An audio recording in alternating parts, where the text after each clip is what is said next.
There's no storm outside, but our fire's right. Oh, and in your eyes, see what's on my mind. You got me wild, turned around inside. Oh, and this desire, she's creeping up heavy. Inside here, you know I feel the same way as you do now.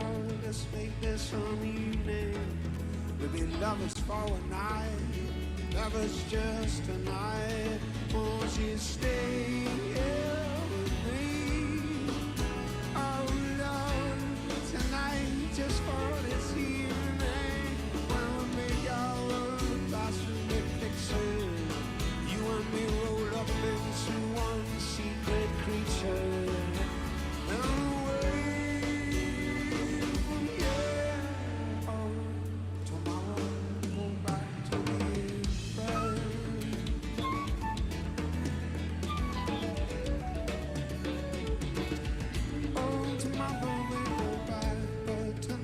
Let's be lovers, we kiss and swear, we turn this good thing all the way up to the best of all we could offer. This roll kiss, tangled tongues and lips, always seeming this way. See, I'm turning for you, oh girl, just tonight. Won't you float away with me?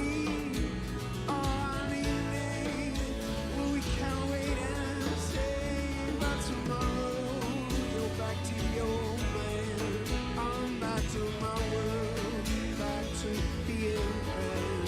Oh, wait and see it. Tonight, let's do this thing. Oh, we aren't wasting hours, because until the sun comes up, this is all ours. Oh, yeah, man. Tomorrow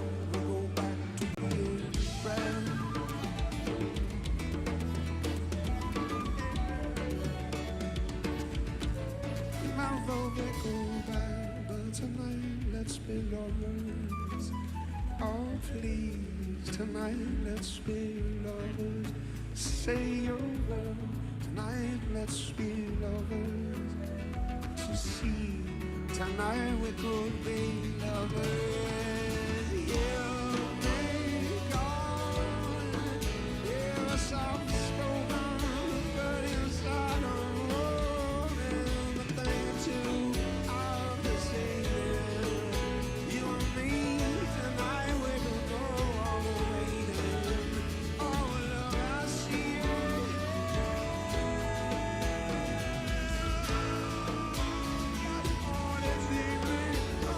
Stripped down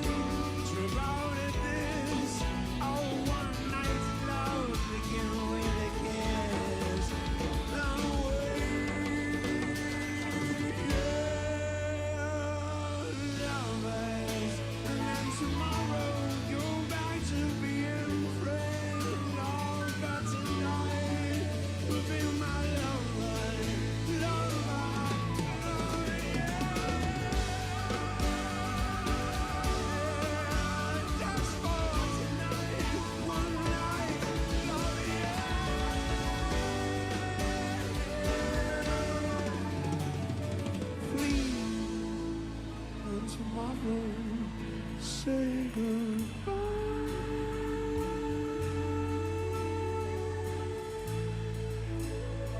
Tomorrow, say goodbye.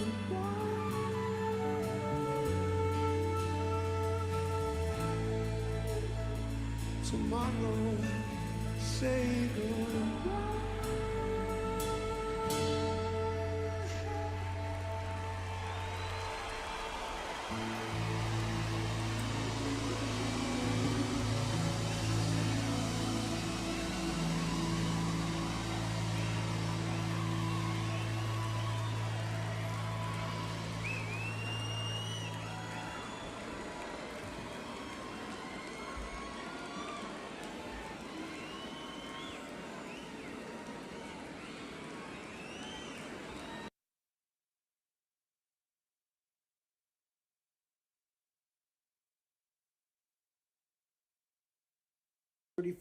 And on Saturday, November 20th at 8 p.m.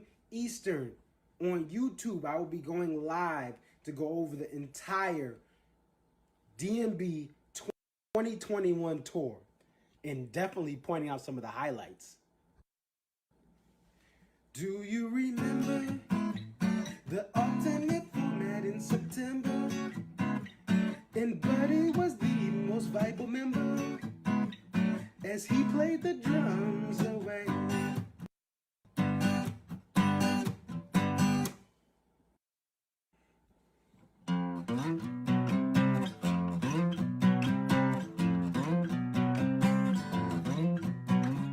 Don't you remember when they went to Fiddler's and busted out Halloween?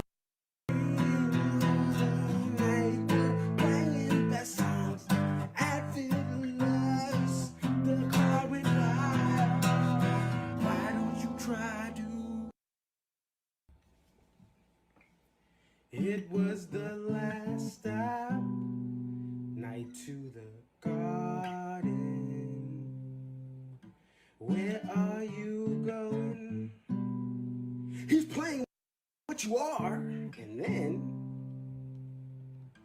they would end, the main set would stay, the band would go away, then Christmas song would be E1. Last stop into Ants. I almost peed my pants, but everyone would leave that show full of love, love. I'm not taking a taxi. Love, love, love. It's a 10-minute walk to the hotel. Love, love, love. Not even a bike taxi. Love, love is all.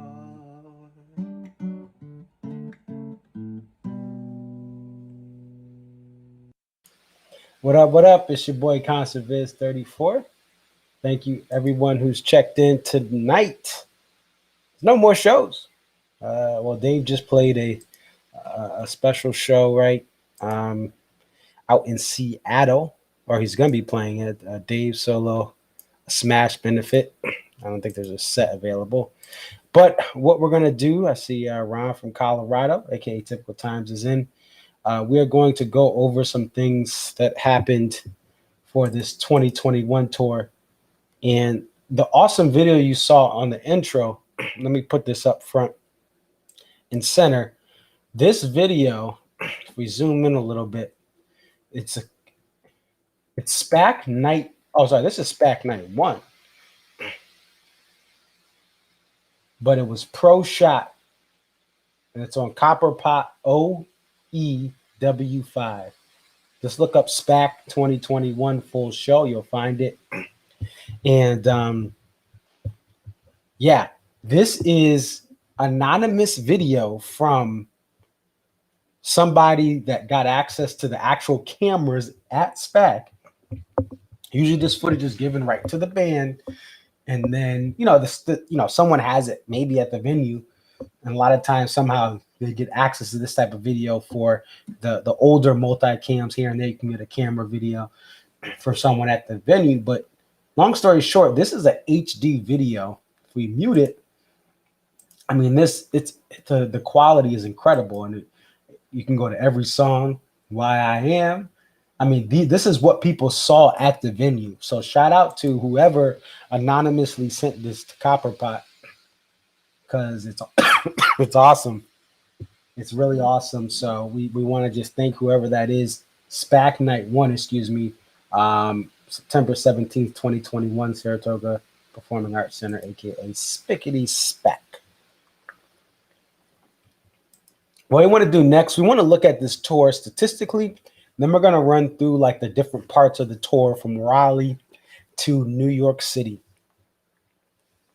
And I'm gonna have a video with the awards to close out. Any comments, if anyone wants to come on after we announce the awards, agree, disagree, what have you, we'll send you a link. You can come on audio only, audio and video. No, if you just want to chat, don't want to come on video or audio, we'll do that. I'm sure there's going to be some people who always disagree with how we awarded things for certain categories. Like best show, best two-night stand, best transition between songs, best encore, best set closer. Those are going to be some of the stuff. But if we look right here, shout out to DMB Society, at DMB Society. These are some of the 2021 tour stats. 43 total shows. Dave Matthews Band. 120 unique songs. That's the most ever. By far, the most ever. I think there was, like, last I checked, 23 more. But double digits more than any other show. And we didn't get 10 new songs. We just got more songs, more unique songs. 871 total performances of songs. We look at some of the stuff here. And one of the things that stands out to me, and I said this before, it's not on here per se, it's total performances, but Don't Drink the Water was only played 19 times. It's only played 19 times this tour. And you can see right here, we zoom in, next to Louisiana Bayou, you'll see that Don't Drink the Water is at the 19th spot. I think that's a good thing. I think that's progress, because it's being played 20 times or more for years upon years. And I just think that's too much for that song. I don't like the song.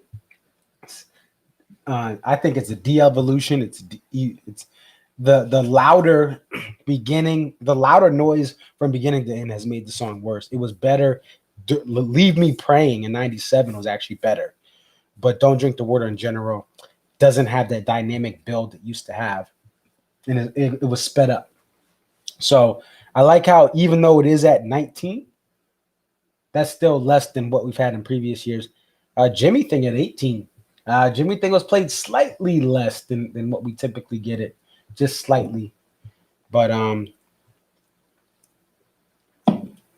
it's a cool thing that I noticed. Going back to this, the top 10 here. So this is 1, 2, 3, 4, 5. This is top 6. But if we go to the top 10 for most played songs, and number 1 we have Gray Street, Warehouse is 2, Dancing Nancy's is 3, So Much to Say 4, Too Much 4, but it's tied for 4, but it's 5th. And then 6, Can't Stop, 7, Don't Drink the Water, 8, Losing Bayou, 9, Jimmy Thing, 10, 41. I like all the songs, but Bayou and Don't Drink, or Can't Stop, Bayou, and Don't Drink the Water are the 3 that I wish were not in this top 10. Everything else, 7 of the 10 are very, very great songs, in my opinion.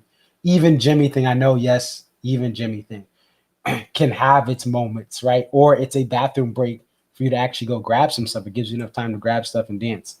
So I do like, especially the top 4 there. Gray Street, Warehouse, Dancing Nancy, So Much to Say. I think that's an improvement. To have those as the top ones is awesome. We don't have Do You Remember or some of the other Come Tomorrow stuff outside of Can't Stop in the top 10, and that's great. We also, a couple of things I noticed. There was one number 40, which is common, right? You see that right there. But usually it's SPAC. It was the first time in a while the number 40 was not played at SPAC, and it's actually played somewhere else exclusively. So that's a special thing for Fiddlers. Fiddlers got that as the opener. As an opener. You also look at Captain, right? Captain, people who went out to Syracuse. I actually skipped that show. And I when I looking back, I was like, yeah, I'm glad I didn't drive that far. And, the traffic in the hotel would have been a little bit from where I live. Because it's about 3-4 hours away. Well, I look back and they had the only Captain. I was like, oh, I'll get it somewhere else. I did it, right? So that's another thing. This is not on the chart. This is not going to be on this charts, but I compiled a list of songs that have the most plays for the first time in a while, and they're rare songs. So we have the most. I'm going to bring this up here just so you can see my little thing. This is just a Microsoft Word document. And let's see if we can blow this up. Oops. Hold on, give me one moment. Because it's got some of the awards on there. We don't want you to see those.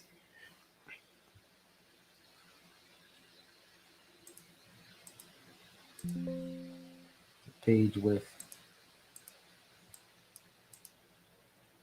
Okay, so here we go. I'm gonna. All right, so just so that we can pull this up, the most What You Are since 2010, the most Pig since 2006, the most Sweet Up and Down since 2000, the most You Never Know since 2012. If you just look at those, the most since this date that you see, 2012, 2000, 2010, 2006, that's a big thing. That's a big thing. To see that is awesome. Because Pig is a song many people like, and more people got it this year than other years because it was played the most since 06. And more What You Are. Even though there's only 4, I caught my first What You Are. I almost started crying. I'm not gonna lie. I'm not afraid to say it. I almost started crying. And I don't get emotional like that at shows to the point of crying. I almost started crying during What You Are. I can't even explain it. That song is just part of it, I think, is that song has been with me when I've been out running up a steep hill or two in like 20 degrees at like 6 a.m. And I'm pushing the limits of my body to run up this hill for 3 miles, up and down until I get to 3 miles.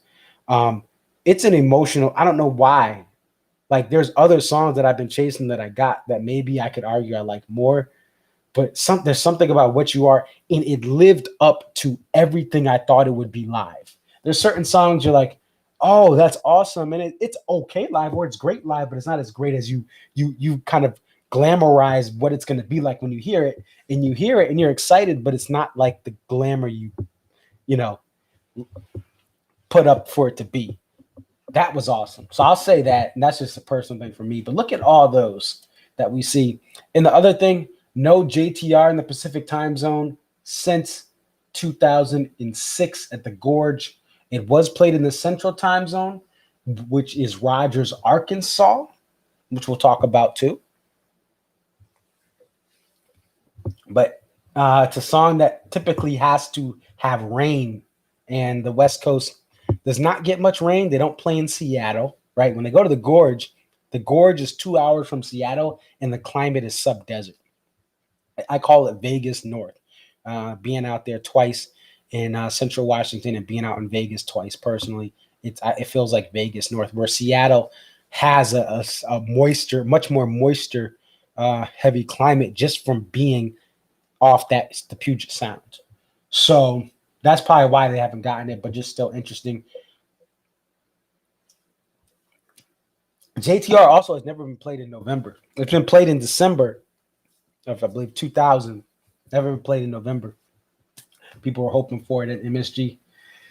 It wasn't meant to be.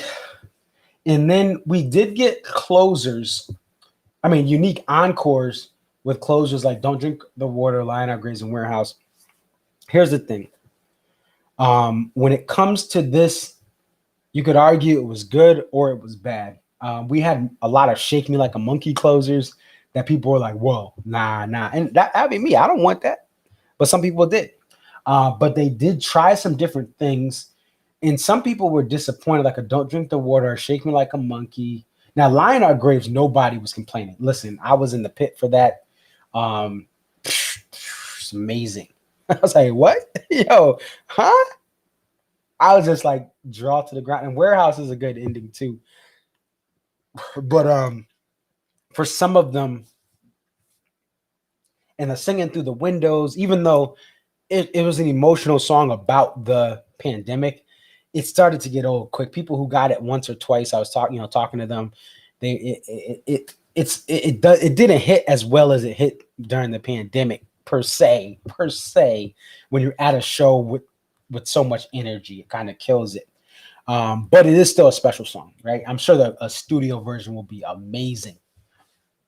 But there was just stuff in the encore. Sister being played so much in the encore, even though it is a song that is in many cases rare. It just was, people like, do I want that in the encore? Nah, I want a two-step over. So there were just some things about the encores that were interesting about this year. And really, some of the main sets were better than previous years, but the encores some people thought weren't as good.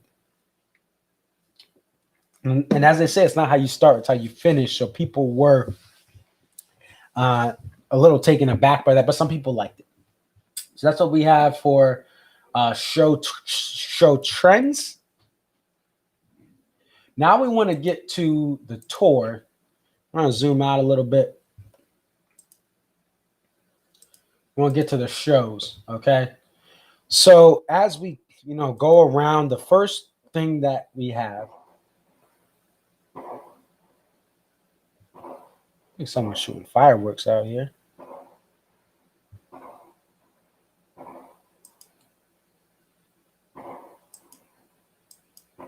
So we have Raleigh, North Carolina. First, what we are thinking of Raleigh, what are they going to play first? What are they going to play first? There was Team Hello Again. There was Team Heck No, Don't Open With It Again, or Don't Open With It Ever. And that was me. I was not opposed to Hello Again being played this tour. I just didn't want it as the opener because the song has nothing to do with coming back. The title does not, line up with what people think it would be about. So anyway, they start with 41. Solid pick for them to do that. 41 Granny Gray Street. Boom. Nice way to open up. We get our first, get a song debut, which is Walk Around the Moon. So with this, the first show, in the first weekend, we get a Gray Street third verse. Crowd goes nuts. First time it's happened since 2002. We get these new songs being played, Singing from the Windows, Ocean and the Butterfly. And we get Walk Around the Moon. And after that, the tour goes right to Charlotte. So you go from Northern Carolina to southwestern North Carolina. And so, Adam, we're going to get to my favorite opener. It'll be in the awards part of this. I have a video of my favorite, best this, best that. My least favorite opener is probably That Girl Is You. I'm glad I don't think I had a show open like that. Maybe the Gorge. But you'll see my favorite opener in the awards part of this. And then we get Charlotte, North Carolina. We get another show with some things. When the World Then comes out. And we get a Shake Me Like a Monkey closer. And this was really this first sign that we had, like, we're going to have these weird encores. Singing from the Windows, Don't Drink the Water, Shake Me Like a Monkey. People were... And here's the thing, the set closers Tripping Billies. Switch Shake Me with Tripping, and people are more happy about that ending. But at the end of the day, one of the things about this year is people, especially the first two shows, these shows that are typically just like average run-of-the-mill shows for the band, had a bunch of knowledgeable fans who went nuts during. As I talked to people after night one, shout out to D and John. They were on the call. You can check that out on my post-show stream from Raleigh. They were like, yeah, people at the first night, they were, these are hardcore fans. They were knowledgeable. The third verse came on. People went nuts for that in Gray Street. But people were just happy to be at shows and happy to be with friends again. That was these first two shows. We then move on to Georgia. And we had, you can check out, I have a call from that show, I believe. In Tampa really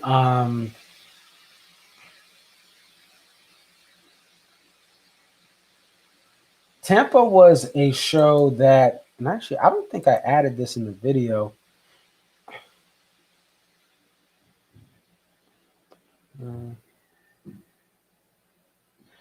Here's what I'll say, and I'm going to put this down. Maybe I'll edit the video later. Tampa is arguably the best one-off show of the year, meaning they're playing one night only. It's the best midweek show of the year as well. We look at this show. Look how many tour debuts we get, but look at the songs. We get The Riff, JTR, Jane, and The Typical. It was the first typical situation of the year, and we wouldn't get another one until, just to go over here, we wouldn't get another one until 10/13 in Rogers, Arkansas, and then we wouldn't get another one until November. So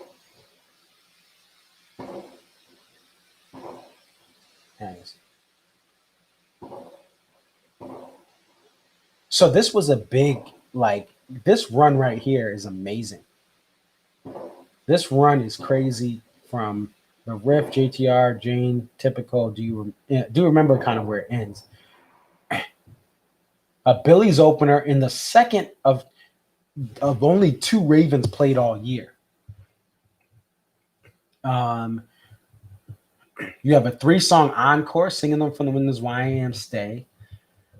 You have a Warehouse, Nancy's in the Warehouse, right? You have a Gray Street. This is a solid midweek show. Excuse me. So this would, now we get to West Palm Beach.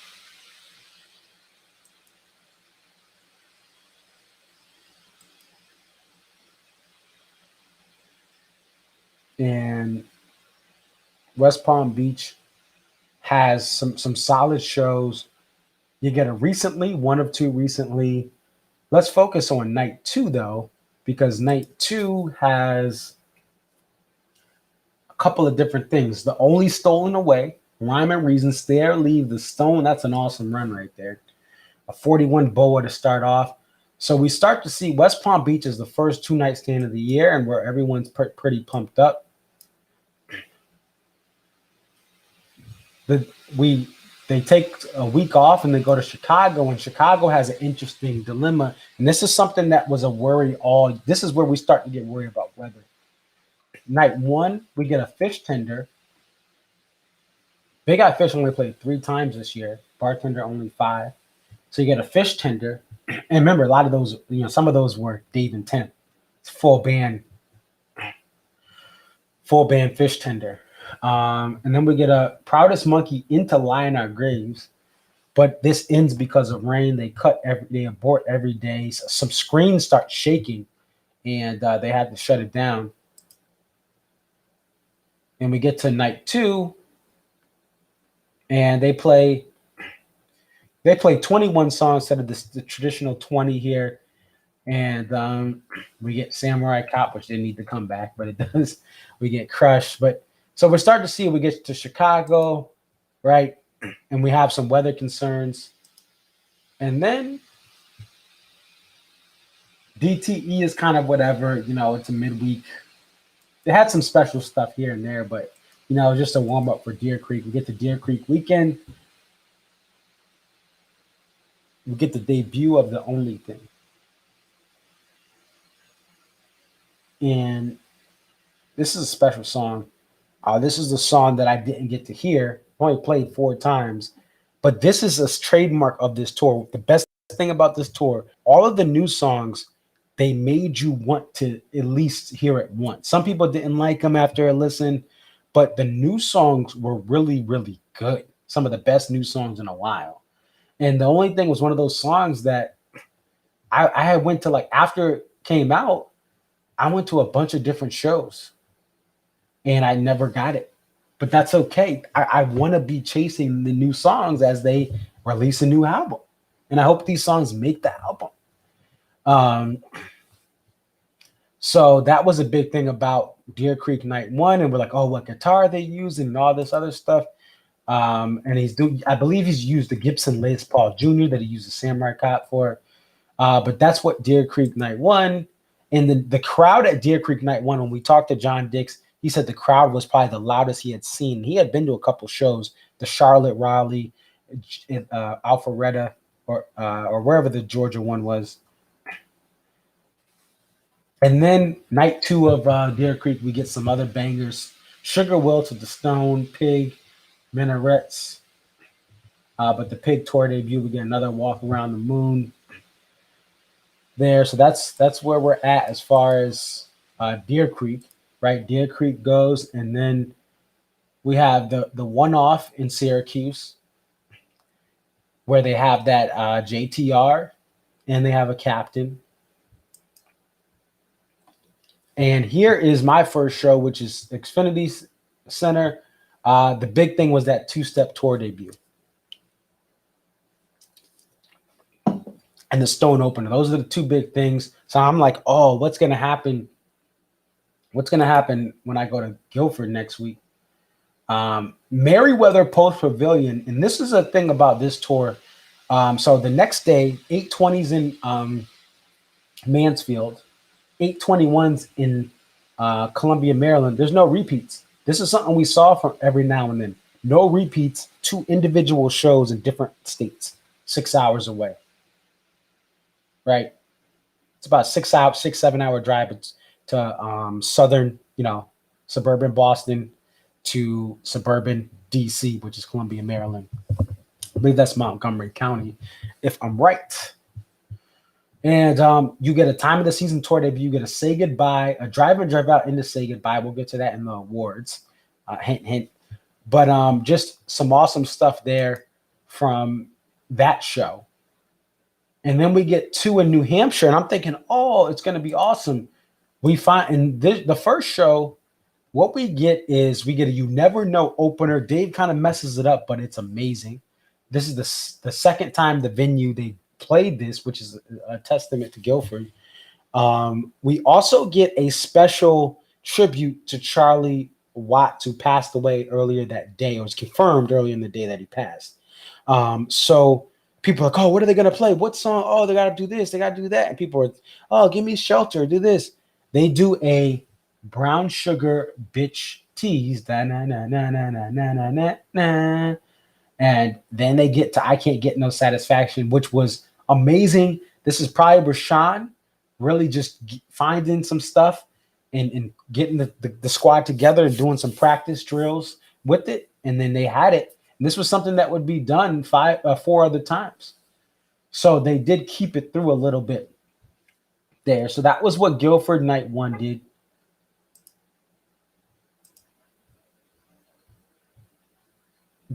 Guilford Night 2, it was all right. There was some stuff, but it was nothing like out of the ordinary. For a night 2, just was solid. We got to write a song, right, which was only played 3 times. Sledgehammer was the tour debut, but Sisters Tripping Billy, a nice way to end a 2-night stand. And then from there we get to Star Lake for Friday. They get an I'll Back You Up tour debut, another solid show. We keep going down to Virginia Beach. They get a show, but they get the first show with without a tour debut. Then in Lexington, Kentucky, what we get is we get a two-step opener at Railbird. That was really the main thing, and they continued that Charlie Watts tribute uh, with the Rolling Stones montage there that they made up. Now we're at the Gorge. Stay with me, folks. We're at the Gorge, and I go live. You guys probably saw I went live. I'm in my hotel room. They're talking about an alternate format. I don't know what's happening, but I'm leaving my hotel in a little bit. Just want to let you guys know. I'll be there to report it. Well, I always said 2021, I just want to hear Dave's guitar. Just want to hear it over Tim. And I did before this, but now we hear Dave's guitar. The Rock Bridge is displayed all weekend as Dave starts off solo, Dave and Tim, Dave and some other people, Dave and everyone who doesn't have COVID, and then Dave and everyone who doesn't have COVID, and every guest they can pull up that's rocking, right? That's what we get. Gorge Night 1, a Gray Street opener. What an emotional night for everyone. The fans, the crew. Stefan and Carter have COVID. They're not there. Night 2, right? Night 1, you get a lot of Some Devil. Night 2, you get a little more of, you get one Some Devil and you get some covers come together, right? Needle and the Damage Done. Rye Whiskey. Get a Mercy 1 of 1. Mercy 1 of 1, Dave acoustic. The best way it's played is Dave acoustic. Rustin Kelly opened up. Dumpster Funk opened up night 1 with what was the dude? He's Alan Stone. Yeah, Alan Stone was pretty dope. And then Rustin Kelly, that is the ex of what's her name? Why am I drawing a blank? I listen to her music. Yeah, but Rustin Kelly, his ex, the country singer.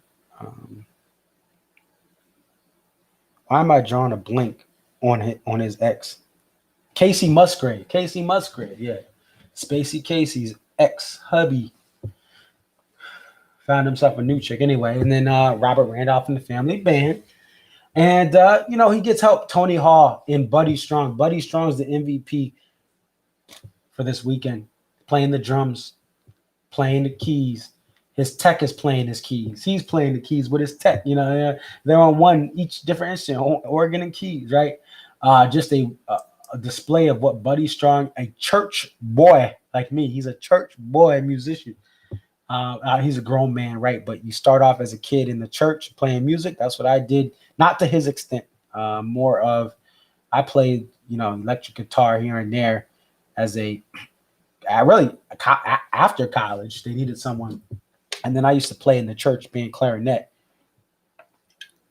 They used to let the orchestra people play during church, one Sunday in a year. I did that. Anyway, church people, you got to be able to play a bunch of different instruments. You got to be versatile. The pastor may switch something up last minute, and Buddy to the rescue. Night 3, we get that You Never Know, Dave solo. We get a Take Me to Tomorrow. We get a number 27, my 27th show ever, I believe that was, or my 27th full binge. I can't remember which one it was, but I had that. Get a Hey Bulldog. So the Gorge is just a weekend where that alternative format. We're hearing Dave's guitar. We're hearing Dave and Tim. Shows are closing out with Dave and Tim, which was kind of fun, right? It was pretty cool. I'd rather have some of these songs, Dave and Tim, like Don't Drink the Water. Better Dave and Tim. It felt like we were at a big campfire for some of this. And then a funk concert broke out. Mavis Staples singing on I Can't Get No Satisfaction. The Queen Mavis opened up, was the last opener before Dave saying, I'll take you there, right?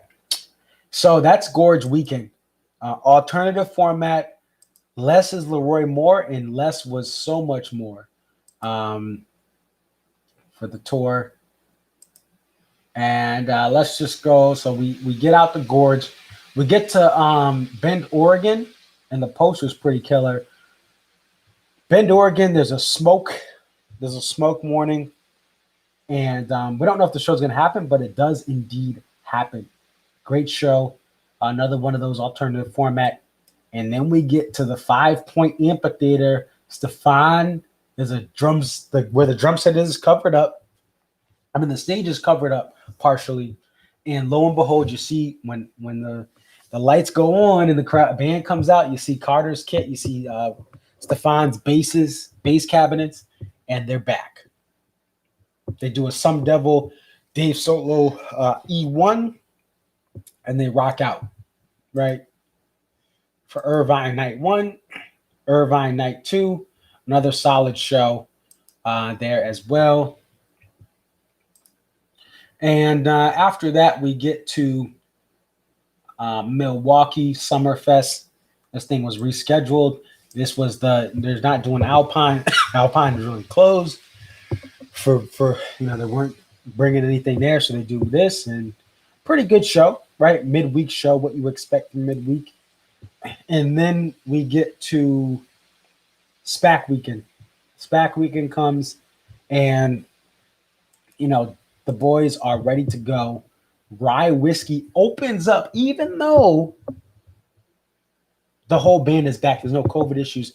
Rye Whiskey, a surprise opener with Dave and Tim. Carter and Stefan really being the ones playing. No Buddy, no Jeff. It's just a kind of a partial band. I guess you could call it a full band, but it was a partial band opener. And you get some stuff. The What You Are tour debut had me shaking my head. Dang, I should have went to this. Just for that song, I would have went.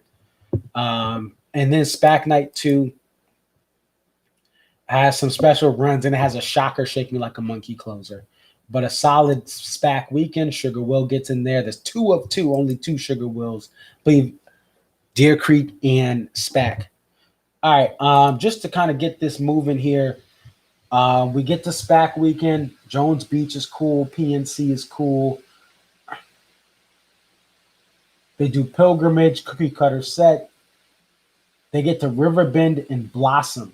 And we do get some solid midweek shows here. As Riverbend, getting the Last You Never Know, last Ocean and Butterfly of the year.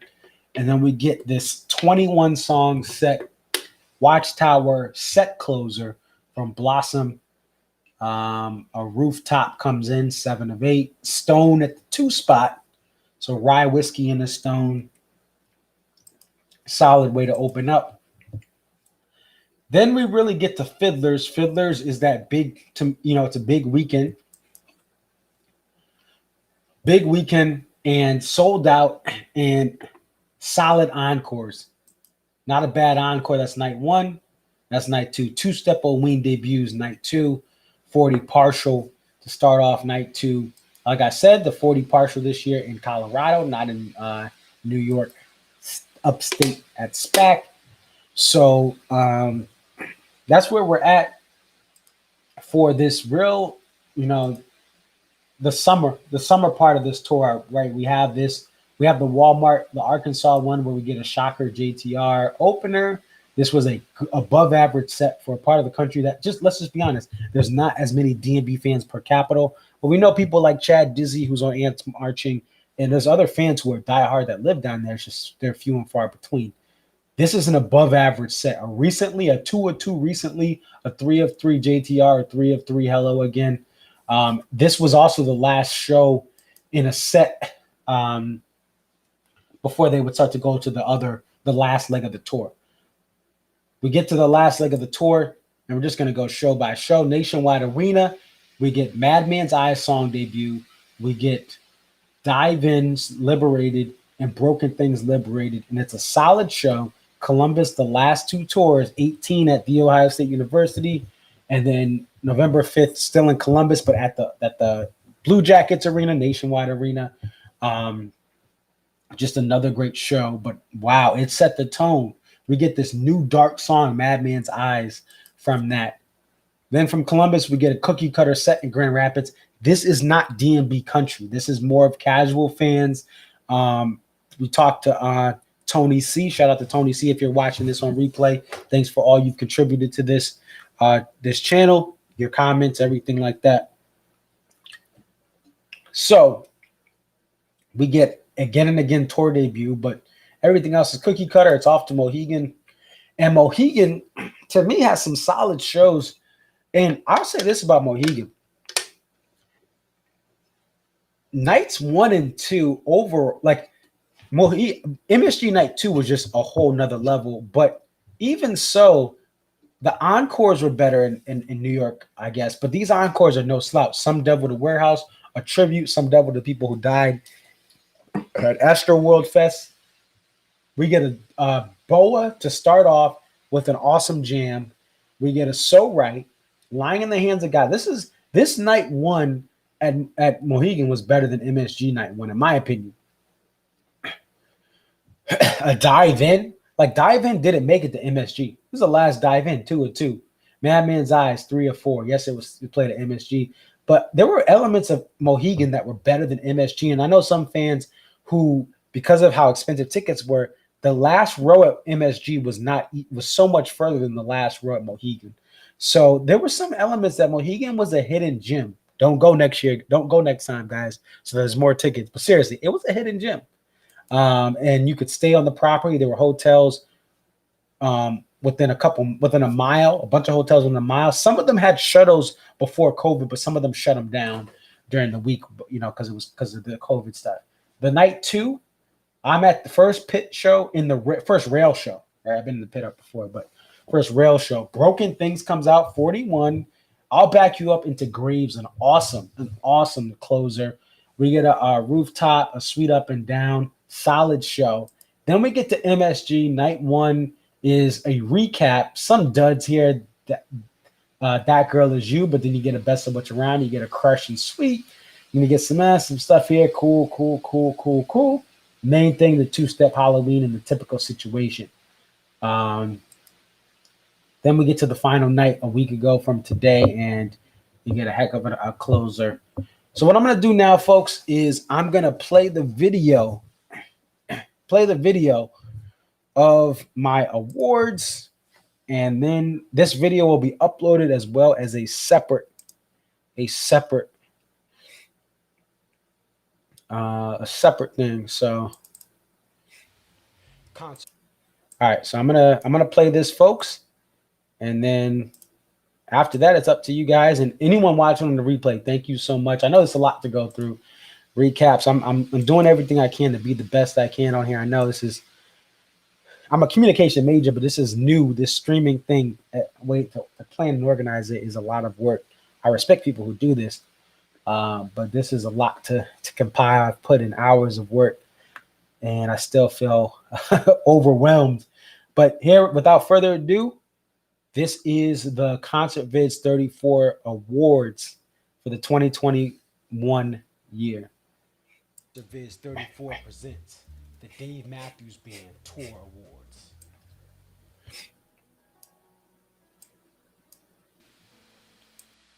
Most Improved Song is going to go to Sweet. The outro of this song was a huge upgrade and added beauty to a song that was meant to be soft and beautiful. We get a piano sound from Buddy Strong, audibly heard both on SiriusXM and when you go to the shows. Tim was turned down and allowed everyone else to play over him. And it was soft and subtle. There were no crazy horns anywhere. So I go with Most Improved Song, Sweet. So for best set list change, we're going to go to Rogers, Arkansas, October 13th, 2021. It's a rainy, stormy day. The show was cut short due to some of the storms out in the area. And in the region of the country where the band typically plays cookie cutter sets, more casual fans, they move a Seek Up, which is still a great song. They cut that and they play JTR instead. This is something that is huge because first off, JTR's hardly played in the Central Time Zone at all. And this is, again, Rogers, Arkansas, and not a popular venue for the band, but lo and behold, they do this crazy change and it works. It absolutely works. Best Liberation easily goes to Broken Things. Last time this was played, July of 2013. Actually, that's the last time I heard it, early July of 2013. But the last date was July 24th, 2013. This is a beautiful song that opens up a beautiful album. that live didn't always translate well, but this song translated well, but they hardly played it ever live. So they liberate this song, they bring life to it for 2 shows, Columbus, Ohio, and then Mohegan Night 2, where I was in the pit. And this song is beautiful. It's one of the best written songs post-Roy, and I'm glad it came back. I hope it continues to stick around, and the band finds a way to put it in the rotation for 2022. You don't give up, you don't survive blackjack. You don't give up. Yeah, so for best outro jam, a way to jam out of an awesome song, best of what's around, Mohegan Night 1. Plain and simple. It was the best jam, and then it continued another time into Madison Square Garden. But I've never seen anything like this. I want to see more of it.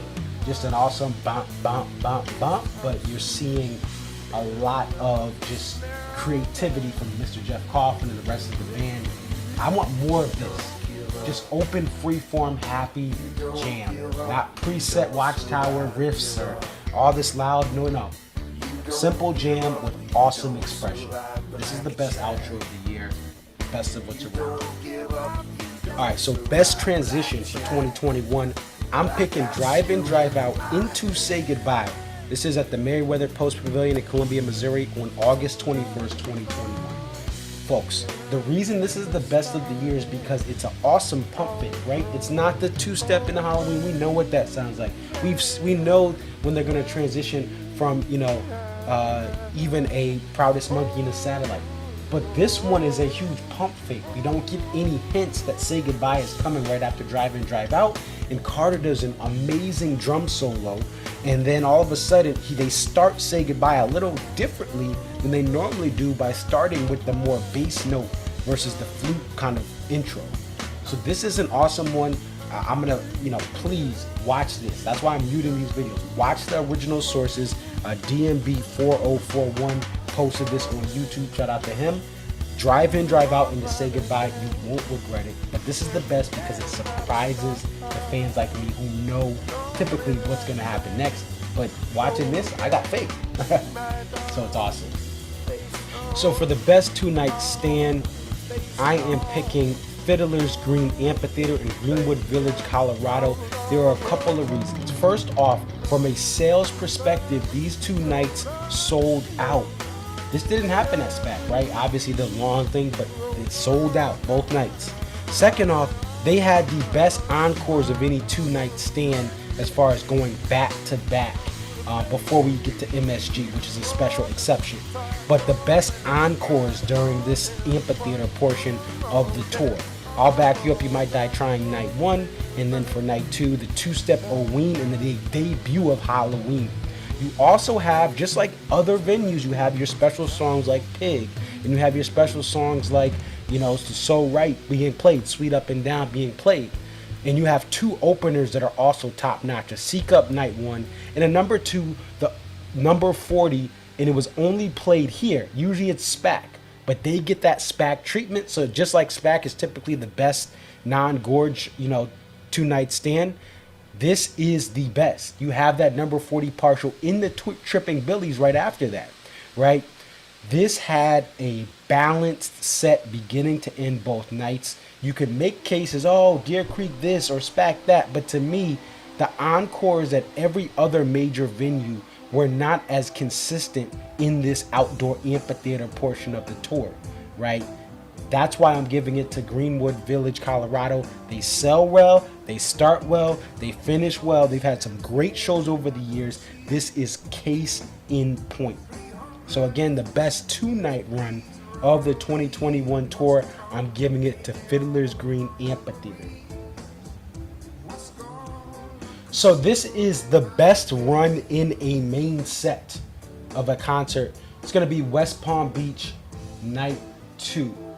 And the reason that I'm saying this is because the run here, the first 13 songs, none of them are really bathroom break songs in my opinion. You can argue Grace Is Gone if it's been, if you heard it a bunch of times in a tour. But from beginning to end, they're great, solid songs. Are they the best songs on the tour? There's no captain, right? which was played once. There's no JTR, which was rarely played. But what this has, it has 3 tour debuts: Stolen Away, Rhyme and Reason, Stay or Leave. It has some fan favorites like number 41 in Grace Is Gone. It has a Hello Again that fans were chasing, only played 3 times. And it's an awesome mix of just solid music from song 1 to song 13. There may have been other spurts of just whoa, whoa, whoa, but I'm talking about this was a run. 41, Boa, Grace, One Sweet World, Hello Again, Dancing Nancy's, The Warehouse, Stolen Away, Rhyme and Reason, Stay or Leave, The Stone, Digging the Ditch, and then Gray Street with that 3rd verse. So there you go, the best run in 2021. All right, so the next one, the best set closer. So this is closing out the main set of a DMB show. For me, it's easily Two Step. This is a song that is hardly played. This was the debut of Two Step. And not only was this Two Step, this was a full Two Step, 16 minutes of really Two Step, where you've had in the previous years, even this year, they've been more shortened and transitioned into something, which happened later in the year. It did open another show after this in Kentucky at a festival. But this is the best set closer because I don't think anyone was really expecting it. People, you always say Two Step, but it had gone away. So if we're going to get it, it's going to be in the encore. Nope. Set closer, Two Step, full 15, 16 minutes. And to me, it's just, there's nothing better than that to close out a set. Now the encore, spoiler alert, was pretty stale. Don't Drink the Water to me is a cookie cutter song. So it had you hoping, this is where they're closing out the main set. All the possibilities. It really was a nice lead-in to get people glued to their seats for the encore and just say, look, I'm not going to skip the traffic. Now, it didn't work for me because I saw the Don't Drink the Water guitars. But that's not the point. The point is, this was a heck of a way to end the main set, and I don't think it gets any better than this. Two Step tour debut, Mansfield, Massachusetts. So for best encore, to me, I'm going MSG Night 2. I know people, Two Step, we Night 1, there was some other stuff. To me, this is the best encore, and I was pit for the show that ended with Lying Our Graves. This is the best encore, period. Only the 3rd Christmas song played all tour. You get the only Last Stop played all tour, and then you get an Ants Marching to go into that. Yes, it's not the long version with the outro of Last Stop, but still. These 3 heavy hitters in different ways coming in to make the best encore, in my opinion, right? Christmas song is beautiful, Last Stop is powerful, and Ants Marching is that song for the band that everyone loves, mainstream and hardcore, for the most part, right? And they did a wonderful job. Nothing but a G thing interpolation. I confirmed this with Ben the Sax Guy on Twitter. Shout out to him. So that was something special. And other different things in Ants just is awesome. Yes, there's no violin. Let it go, folks. Let it go. It's still solid. It's on time. Everything is alternating on time. And to me, one of the best things you're going to see is an Ants Marching, is a Last Stop, is a Christmas song in any individual show. So to have them all in one, it's the best encore. So for best opener, I'm going with Mansfield, Massachusetts, The Stone. To me, there's no better opener for DMB shows than The Stone. I mean, you can make an argument for Dream So Real or for Shotgun. I know some people are going to say Two Step, which opened up the festival, the Railbird Fest. I understand that too. Here's my thing. There is nothing as epic as The Stone opening, even Two Step. Buddy's playing the violin on the keys. Yes, it's not the real violin, but yeah, it's legit. It gave me chills there, just like when I heard Boy do it at my first show in 2012. This song is a journey. It starts dark, it starts intense, and then it gets to a climax. It falls off a cliff, and it goes to this soft, gentle song. It's the best opener that you're going to realistically see from this band ever. Point blank, doesn't matter what year you started going. It's the best opener. And this year at Mansfield, you ask anyone who was there, it was awesome. I almost was like just emotion. I was very emotional because it's just such a special song. And to me, Two Step can't beat it. The JTR opener can't beat it, even though I love JTR. I've gotten JTR openers. Don't think it's better than the Stone. This was a dark, heavy, we're not playing around type thing. They play the Stone here and there, but they rarely open with it. Stone opener, plain and simple, best opener of 2021. So the final one, best show. What's the best show to you? I don't know, you tell me. This one is probably going to be one that is the most contested or debated. Here's what I'll say. To me, the best show of the tour was MSG Night 2. There's nothing like Madison Square Garden. There's nothing like it.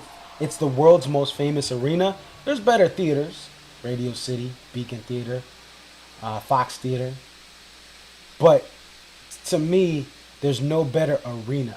Going to that venue many times for NCAA tournaments, for NBA playoff games, for other basketball games, and various concerts from Billy Joel to a sold-out 21 Pilots two-night stand that I went to. DMB was so loud. There was so much energy. There was so much, even with the absence of Jeff Coughlin, who was a big part that was missed, and best wishes to you, Jeff. There's nothing like the Garden. Were there better set lists, you could argue? Sure. But the Garden was phenomenal. It was the final show. It was the band committing to this entire tour and saying, look, we are going to do everything possible to play every possible show. Some shows had to be canceled outside of their control. But the shows they could physically do with whoever could come on stage with them, like Ben the Sax guy stepping up, doing big things, MSG Night 2, Rashawn Ross being a huge, huge coach for Ben and for the whole squad.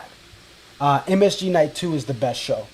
I know there's cases for Deer Creek, right? There's cases for, some people will say Mansfield. Some people will say all sorts of things. But to me, MSG Night 2, maybe it's East Coast bias, but this is the epicenter of the Dave Matthews Band fan base. They're celebrating 25 years in 2021 of having shows at this venue.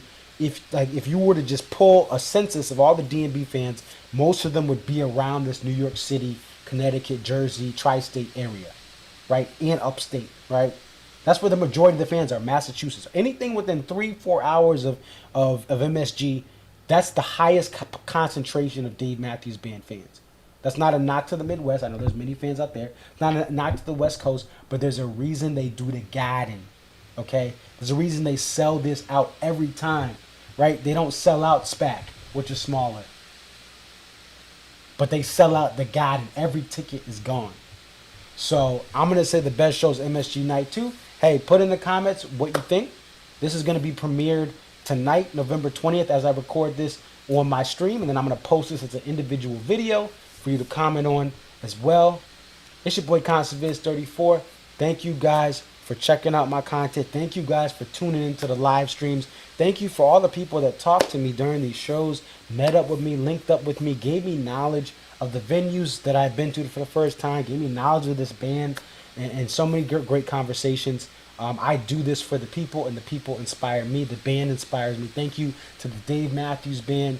I know I can be very critical, but I love this band. At the end of the day, I love this band. This band has changed my life. This band has changed my life. It's made me a better person. It's been with me through the bad times, through the good times, through all the things that I've been through in the last about 15 years. The Dave Matthews Band, there's been a song. There's been a song. So thank you guys. It's your boy ConcertViz34. Help a brother out. Like, comment, subscribe. This is for you guys. This is for the fans. Buy a fan. Peace. All right, so that was the video I had for the awards. And I put most of them in the chat, but just to go through them again.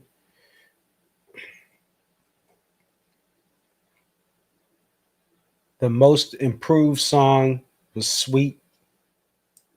The best set list change was Seek Up being removed for JTR and Rogers, Arkansas. Best Liberation, Broken Things. Best outro, best of what's around, Mohegan Night 1. Best transition, drive in, drive out to say goodbye, Columbia, Maryland. The recording, I think I said Columbia, Missouri by mistake. Then, which is, you know why it is, because Missouri has Maryland Heights. Maryland Heights, Missouri. And Columbia is in Maryland. And I get it. So I'm thinking, oh, Maryland Heights, Missouri. Columbia, Missouri is a town, but it's Columbia, Maryland. The Meriwether Post Pavilion. Best two-night stand, Fiddlers. Best run, West Palm Beach Night 2.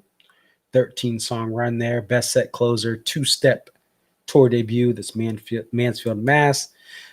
Best encore, MSG Night 2 Christmas song, Last Stop, Ants Marching. And best opener, Mansfield, Mass Stone. Best show, MSG Night 2. And yeah, that's what I got. But I mean, everyone's going to be different. Now, I do want to just kind of reflect on the various band members, what I've learned, what I've about them this year. So first, Buddy Strong. I've been a Buddy Strong fan since day one. I've been a fan of his since day one, and I know a lot of people weren't. I wasn't always a fan of the organ. I'm glad he's doing more piano. I think the piano is the better of those two options for DMB. Even during every day, if he would have played this keyboard thing, that like it would have been, I think it would be better. That's just my opinion. But anyway, what I love about Buddy, he is willing to do whatever he needs to do to make this band sound better. He's learned the catalog. He's grown to appreciate every show. You guys got to understand, Buddy Strong, like, no offense to DMB, Buddy Strong's been on a world tour with Ariana Grande, and she's in her like 2000 DMB status right now. Ariana Grande is in her like 99 2000 DMB. She's young. She's got hit after hit after hit. You know, she's had her big 3 albums already just come out, and then some, right? So he's toured with Ariana Grande. He's toured with Usher, right? Now, DMB is a different type of fan base, and he's learning that, and he's loving it. But Buddy Strong enjoys every single gig with this band. He's been challenged. It's not the same stuffs every night, but that's what preachers' sons and kids who grew up playing music in the church like Buddy and I learned. Now I'm more of a, you know, in my church, I'm more of a speaker, public speaker, right? Of more of a leader, a role model and a mentor to the young men that every Saturday I talk to. But the church teaches us, and I don't want to just say it really is the black church, but all church, but the Protestant black church teaches us to adjust. Sometimes there's not an instrument that can be fixed, right, until next Sunday. So you just got to go without that instrument. Sometimes a lesson plan has to be scrapped because the mic's not working. You got to speak out like this. There's so much that is learned, and I know his training in the church. That's why he knew all those instruments. That's why he was going to different Christian conventions with his drums, with his bass and bass guitar, drums, bass guitar, and keyboard. Whatever opportunity was there, he was willing to take it. A kid from Phoenix, Arizona, who overcame odds to become a superstar. There are so many great people like Buddy Strong in the church. I've seen people like Buddy Strong in the church just run into the wrong crowds and get arrested, get in jail, get in prison, get killed, get in serious accidents, right? It's a miracle. And he's had a foundation. His father was a pastor, but you guys got to understand where he comes from and what he does. And that the joy he has is because when you are a Christian musician, it is so much stress. There's so much things. There's so many last minute switches, even crazier than the DMB stuff. Like the pastor tells you, hey, I'm doing X, Y, and Z. And all of a sudden the pastor starts singing a song during the sermon and you got to shift over and play it, right? He's like, nah, I'm feeling this song. There are gospel artists, church boys like and I don't mean to demean Buddy, church boys like Buddy, they are some of the best musicians you will ever find in your life. You think of Aretha Franklin in the church, like Stevie Wonder, right? Some of the best musicians. You think of Motown, you think of some of the people that inspired rock. They grew up in the church, the black church, like Buddy Strong. So Buddy Strong to me is just the most relatable person, not just because he's black, but because his upbringing in faith and his upbringing in the church is pretty linear to mine in different ways. But I say that to say that Buddy Strong has shown people that, and I get why people don't like him, right? I understand why people didn't like him, but there have been people that were just so against him that saw him this year and said, look, I'm a Buddy fan now, right? They didn't like some of the vocals, they didn't like some of the organ, but Buddy did his thing. Some of the keyboard fills that he was able to do, and that's why I tell you guys, it is a learning curve to be a part of this band. When we talk about, and we'll talk this off season about the violin thing again, and we'll try to see if we can have a conversation about it. But it took Buddy a couple of years to learn the catalog, and he's just subtly filling in parts and then doing the vocals. He can slay any vocal, right? To how he wants to, but to learn all those parts is daunting. So that's why I say, like, you think a violin player is going to come in and learn that? It doesn't matter how you were trained. It's not even about if you were classically trained in violin. It's about how you adjust. And Buddy Strong has adjusted. That's what this band's about. It's not, the best musicians would never succeed in Dave Matthews Band in any position. It's about adjusting to the rigorous demands that Dave wants, that Rashawn expects, the level that the fans go to every show for, right? Dave says he has like 25,000 fans that just go to all his shows, right? And in many ways, I noticed that this year going to 10 shows, I saw people that I saw at the Gorge in, they were at New York City, right? I saw people that were in New Hampshire and they were in Mohegan and then they were at New York. Like, it's crazy how they really are just certain fans that are at all these shows. People hitting 300, 360, someone hit this year. Dino, shout out to Dino F out of Meriden, Connecticut. So it's just, anyway, I say all that to say Buddy Strong is the man. I love what he was able to show people. And I said, I told my friend, this is what Buddy Strong is when you give him time to learn the catalog. All right, next up, we have Jeff Coffin. Jeff Coffin is amazing. Jeff Coffin knows he's not Leroy Moore, so he only tries to bring the element of things that he can do like Leroy, and everything else, he's going to be Jeff Coffin, and that's okay. But Jeff Coffin has the versatility to play any part of any song that Leroy played and fill it. We wish him the best right now. Jeff, if you're watching, I don't know if you are, but we do want to send you the best. We know that this thing is no joke as far as COVID. And we just want to send you the best. I know he was trying to play. He's going to look to probably play his instrument today for the first time since he got it. And I know listen, saxophone. I was a woodwind player in high school, honors band for clarinet. When you have a respiratory situation like COVID, you can't play even with mild symptoms, you can't play for a while. So he's going to try today. Jeff, we wish you the best for your recovery process. We hope that you're able to join the world of music and the various things that you have going on in the DMB off season. But Jeff is versatile, and Jeff is humble, and Jeff is the best of what's around. Outro is Jeff Coffin at his best. Anytime he picks up soprano sax, you know it's going down. Not to say that his baritone, he has solid baritone range. He has solid alto and tenor sax range. But that soprano sax, he becomes Tony Soprano. He is a made man. So we love you, Jeff, and we send you and your wife all the best. We send your mother up in New Hampshire the best. I know she's proud of you. Like, who would, if you were Jeff Coffin's mom? Look at the end product and I know your dad's looking down on you smiling. Rashawn Ross, I have to actually, and I've toned it back. I have to stop getting on Rashawn about the squealing. Although again, I don't prefer it. I've been very critical of him with the squealing. Full disclosure, look, I did it. I don't like it as much, and I know it's part of a big band thing, right? I grew up in jazz band, right? I grew up around. I've been in music, and again, I'm not a pro.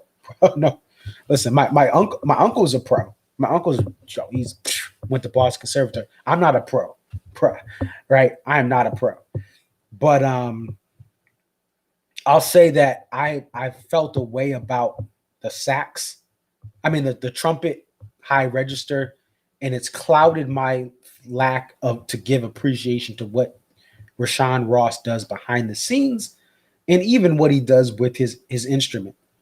Rashawn is Luke Skywalker. Leroy Moore was Obi-Wan Kenobi, and Rashawn Ross took on the task of being the person that Dave looks to call the plays.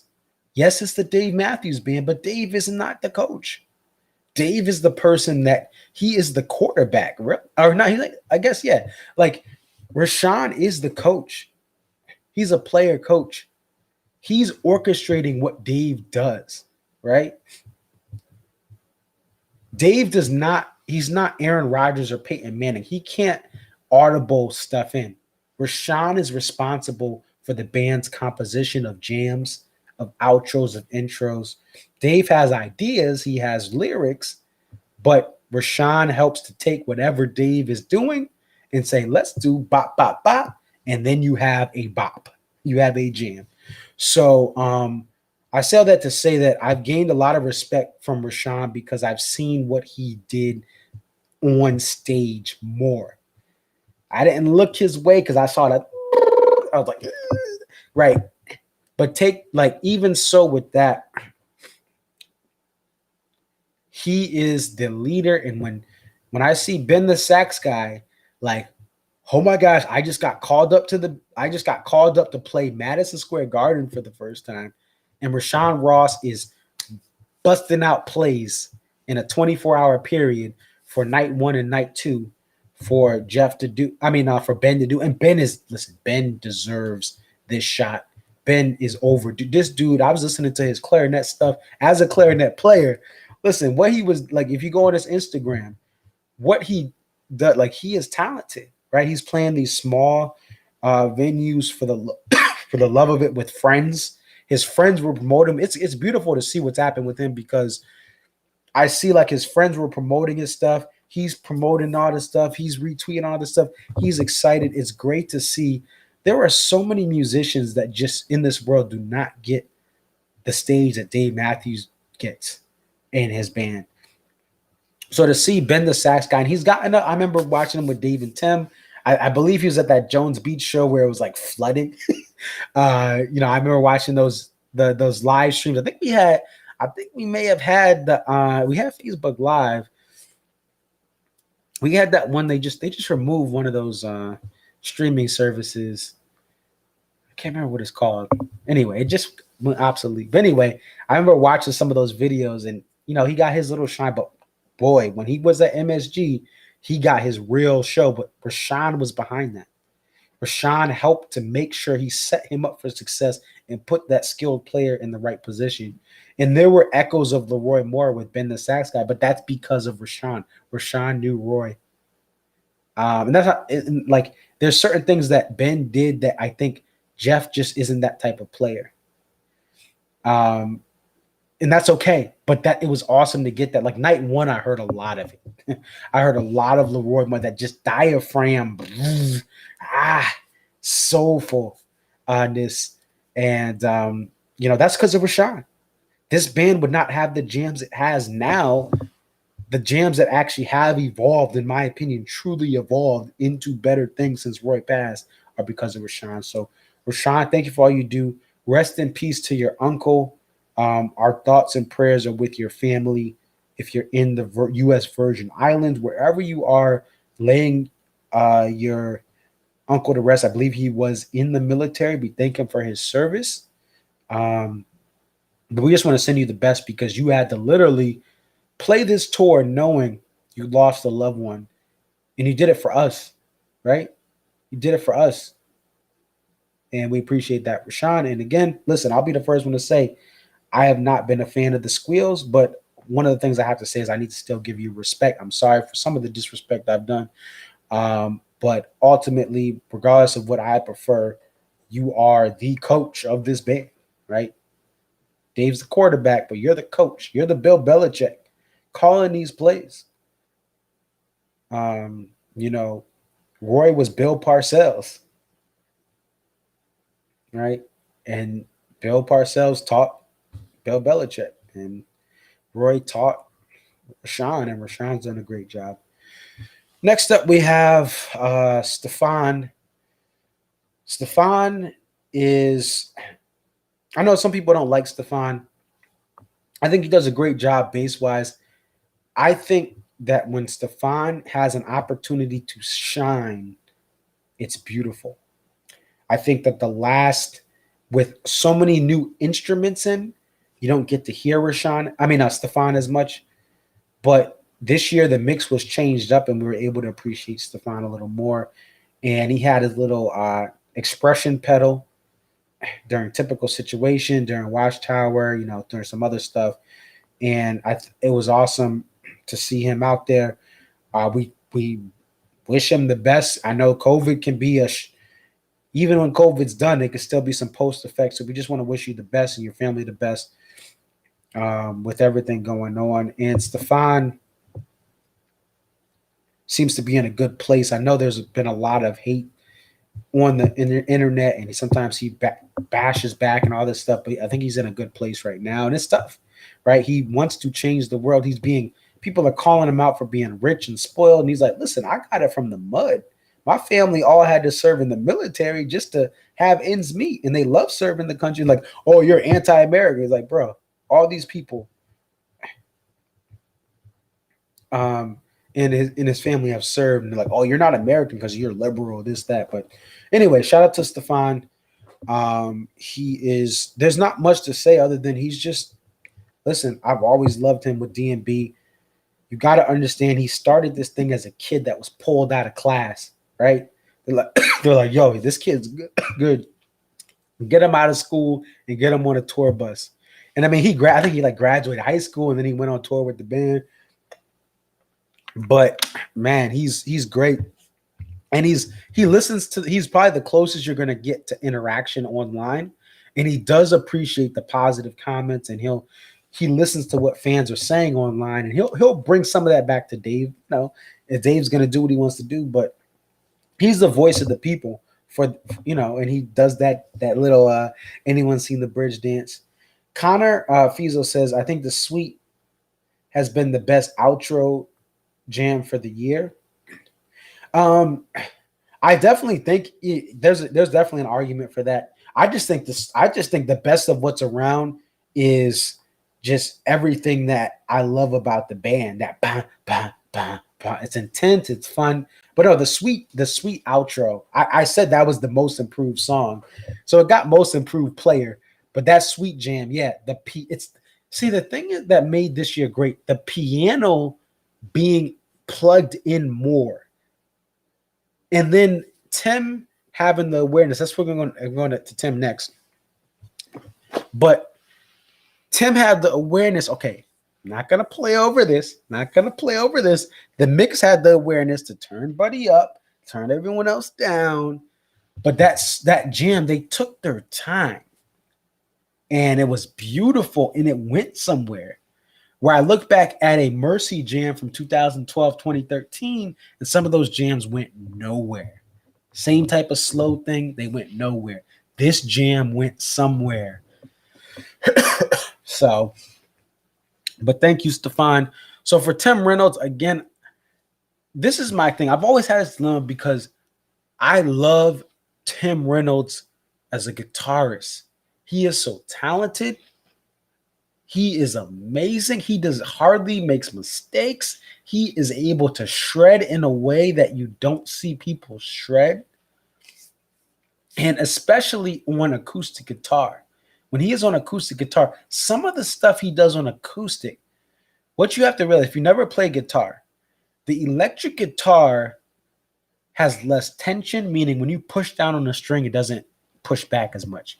It has easier ways to move up and down and play these crazy licks. That's why acoustic guitar, you don't see acoustic guitarists doing what, you know, Ed Van Halen did. You don't see John Denver doing doing all these like different modes and all these different sweep picking and all this stuff, because you can't do that on an acoustic guitar and make it sound smooth. The electric guitar has that ability. But Tim is able to make an electric guitar sound amazing by doing all these different things that are extremely hard to do. So I like Tim Reynolds, but I also like the spirit of DMB's music, which Tim actually recorded, right? And one of the things that I always had trouble with is the fact that it felt like Tim was playing over these critical classic parts of songs like Warehouse. No, no, no, no, no. Like, yo. This year, Tim sounded more aware of the moments where he shouldn't play out. And the more important thing, it's not Tim's fault. The sound crew turned him down or made sure that he was not overbearing to Dave's guitar. Dave's guitar was turned up a little more this year. And all of that makes you appreciate Tim Reynolds. Also, he had a little bit more of an acoustic percussiveness to his electric guitar playing. It felt like that made it a little better. Even when he was playing, he had a little more percussiveness to it. And he's a wizard. This year was the best I've heard Tim be mixed in with the band. And I love Tim Reynolds. I thank you, Tim, for what you've done. You know, from just the records. He made these riffs and counter melodies in the records because they didn't have an electric. Like, he was recording that stuff with Lily White and Dave and the rest of the band. So we thank him for what he's done, and Tim looks happier than ever. And I think part of that, again, it's the Buddy Strong effect. Tim always has been Mr. Cool, but Tim is really just playing into just having a good time. But I think, again, it's because of Buddy. It's because of the chemistry. It's because of all these things. You play with people for 20, 30 years, you're going to have these ups and downs and stuff. And some of it, I think, was Boyd. Boyd brought everyone down. But boy, does he have a ball, and you see more of that expression. Even if he's Mr. Cool, he's still cool, right? But it's been awesome to see Tim more visibly happy, but still be Mr. Cool. And I love what he's done to really feel more aware of the DMB sound. So we do appreciate that from Mr. Tim Reynolds. Next up, Carter Beauford. Carter is, before Buddy Strong, Carter was that smiling face that you really said that's the joy of the band. And he still is, right? But I think Buddy has, because the band is older, Buddy is that youthful joy.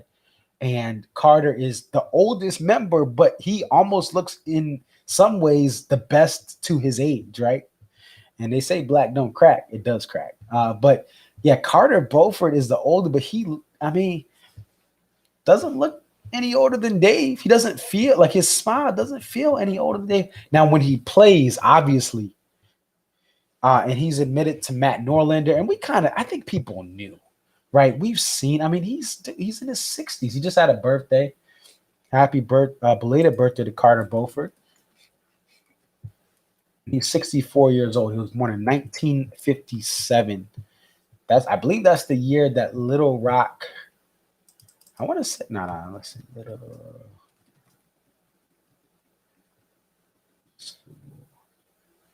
Oh, that was 1958. Anyway, they were fighting integration. Anyway, yeah. So 1957, and 64 years old, but he has powered through so much. He has powered through so much just to be able to play these shows. And that's why I say people, I want two-step, I want this. Listen, y'all don't understand. Like, oh, two-step, it seems like it's easy. No. there were certain things as a musician, when you play it, it looks easier than it actually is to play it. And some things that look hard are actually very easy to play. And I've seen Neil Peart, who actually had accidents and different things that impacted him. But Neil Peart, I saw him right in the Rush 40 tour. And he was old. And he was in pain after every show. And Carter is getting in, he's in that age range now where after every show, he's just making it. And I don't think people understand. And that's what I love about Carter. He is pushing through. He's got the new fiance. He's living his life. He loves his sporting events that you see him at every now and then. He loves golfing. He was talking to the paparazzi earlier this year, excited to be back on the road. So Carter is just everything I love about DMB. And he's doing everything he can to be out there, and I appreciate that.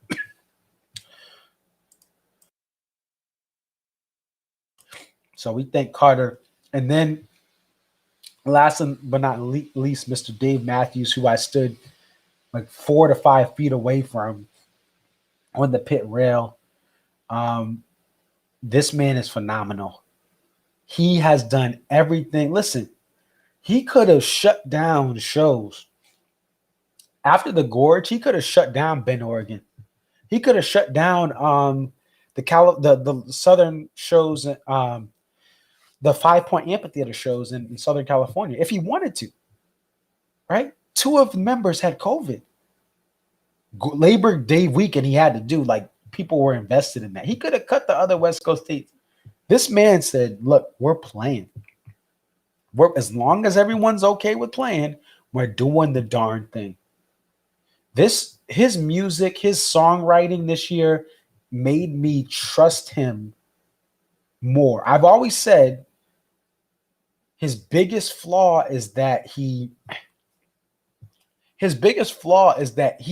abandons and is insecure about his best work. A Dream So Real, Break Free, Break For It. Even like Build You a House is an awesome underrated song. Spotlight. He's cut so many songs from albums. You're like, bro, what are you doing, Bismarck? But all of these new songs that he's writing, all of this stuff that he's putting out there in 2021, I love it. I know some people may not like certain stuff. Madman's Eyes. Listen, if you notice this, it is hard unless a famous artist is going through a divorce, drug rehab, a death in the family. It is hard when you're sitting on millions upon millions of dollars in a nice house, probably in a gated community with security, and to write a song like Madman's Eyes, even if it is current events inspiring you. So, Adam, you don't like Spotlight? All right, fair enough. But I've always said, Dave, and this is the thing. Ask some of the grown men or women, whoever if anyone is, I'm going to be politically, I'm serious. I want to make sure. But to me, at least from my experience, the most insecure women are beautiful women. Because they have such a power. Like, if you date, like, there's some beautiful women they don't realize how beautiful they are, and it's an exception. But if you look at like Halle Berry, right? Think about the hot Jennifer Lopez. You notice they don't really have success marriage-wise. Giselle had to she had to look, I'm gonna get Tom Brady, right? She's like, boom. And even she had stuff that, Tom had a kid with the other girl, right? That she got him pregnant. Anyway, the point is, beautiful women don't do well with relationships. Like, it's hard to have, and some of them either have entitlement or they just because they're like, wow, I'm this Mona Lisa. And they can get insecure about every flaw, but they know, but they mentally something's telling them they're not. The point is, Dave has 10 out of 10 songs. His songs are wicked hot, but he abandoned some of the best music because he's just so talented. Like, we all have such great stuff that we even think we should throw away. And what I've learned from Dave is some of our best stuff is some of the stuff we think that we don't know if it's going to work out. So just shoot your shot and put it out into the world. So I say that to say that this year we saw better songs from the band, and I look forward to this. I actually look forward to this album. As long as these songs are the ones that are going to be the primary songs, The Only Thing, Walk Around the Moon, Ocean and the Butterfly. Singing Through the Windows, I think will be a great studio track. Do I need it every show? And they didn't do that, though. No, I hope it's not overplayed. But Dave did his thing, and he gave us a sprinkle of new stuff. Excuse me. He gave us a sprinkle of new things and gave us a lot of old, and he made some beautiful set lists. And even though there were songs I'm not a fan of, I enjoyed the show. The Jimmy thing from MSG was awesome. And I'm not a Jimmy thing diehard.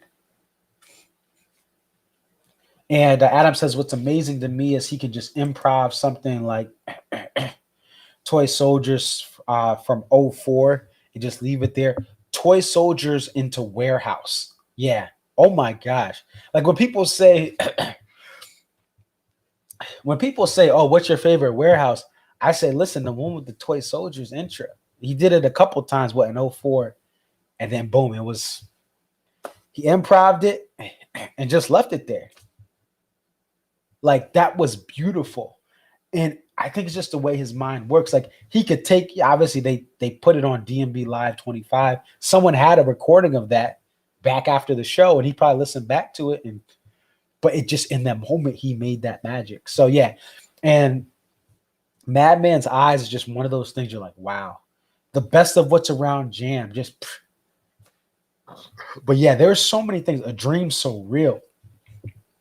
Just again, I love that. So that's what I say about Dave is that when someone is the greatest at what they do, there's a pressure, there's an anxiety, there's an insecurity. And that's what you get from him. But this year I think he gave everyone what they needed. He read rooms very well this year. The set list you got was pretty spot on to what, like, if you were going to Deer Creek, he gave Deer Creek what Deer Creek needed, but he gave Grand Rapids what Grand Rapids needed. Like he gave each city a set that was like, this is the best stuff, that this is the diet that this crowd needs to be the best that they want from this show, or that they're going to get the most from what they want. And the set lists were already playing. So, there were some changes here and there, but that's what I really felt this year. I went to the Gorge. Now, obviously there were some, and that's the thing is like with MSG, right? You don't have Jeff. So all you got to get Ben the sax guy and some of this stuff. So, but he finds a way. Like he does What You Are. He does Last Stop. He does 41. He does, Trippin' Billy's to open up. Like he found ways to get things done with personnel changes, with all different mix-ups, and he knew how to read crowds very well. And this was a tour, and I think Dave, and what I'll say about this tour, I went through I got everyone, right? Yeah, that's everyone. But what I'll say about this tour, when I think of 2021, it was not, there are shows that were better in the last decade, right? Hands down. There were shows that had like bigger surprises, right?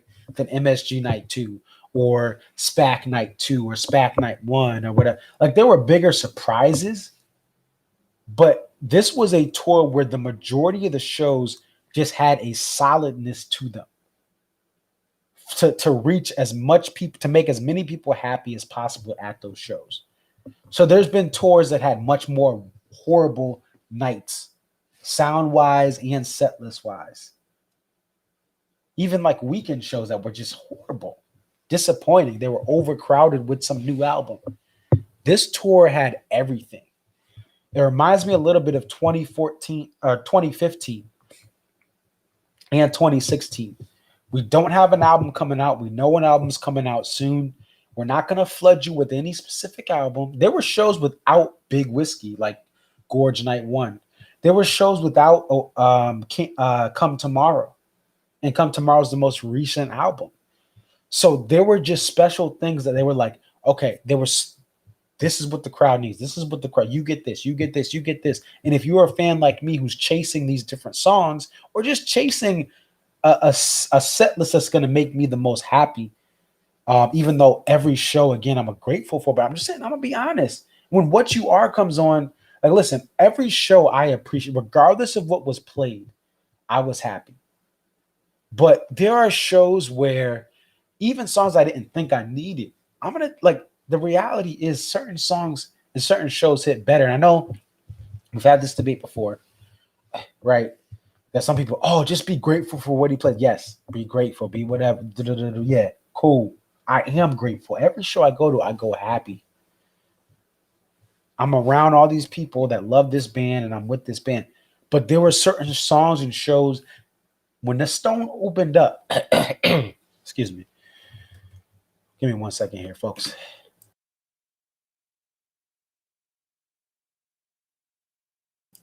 When the Stone opened up Mansfield,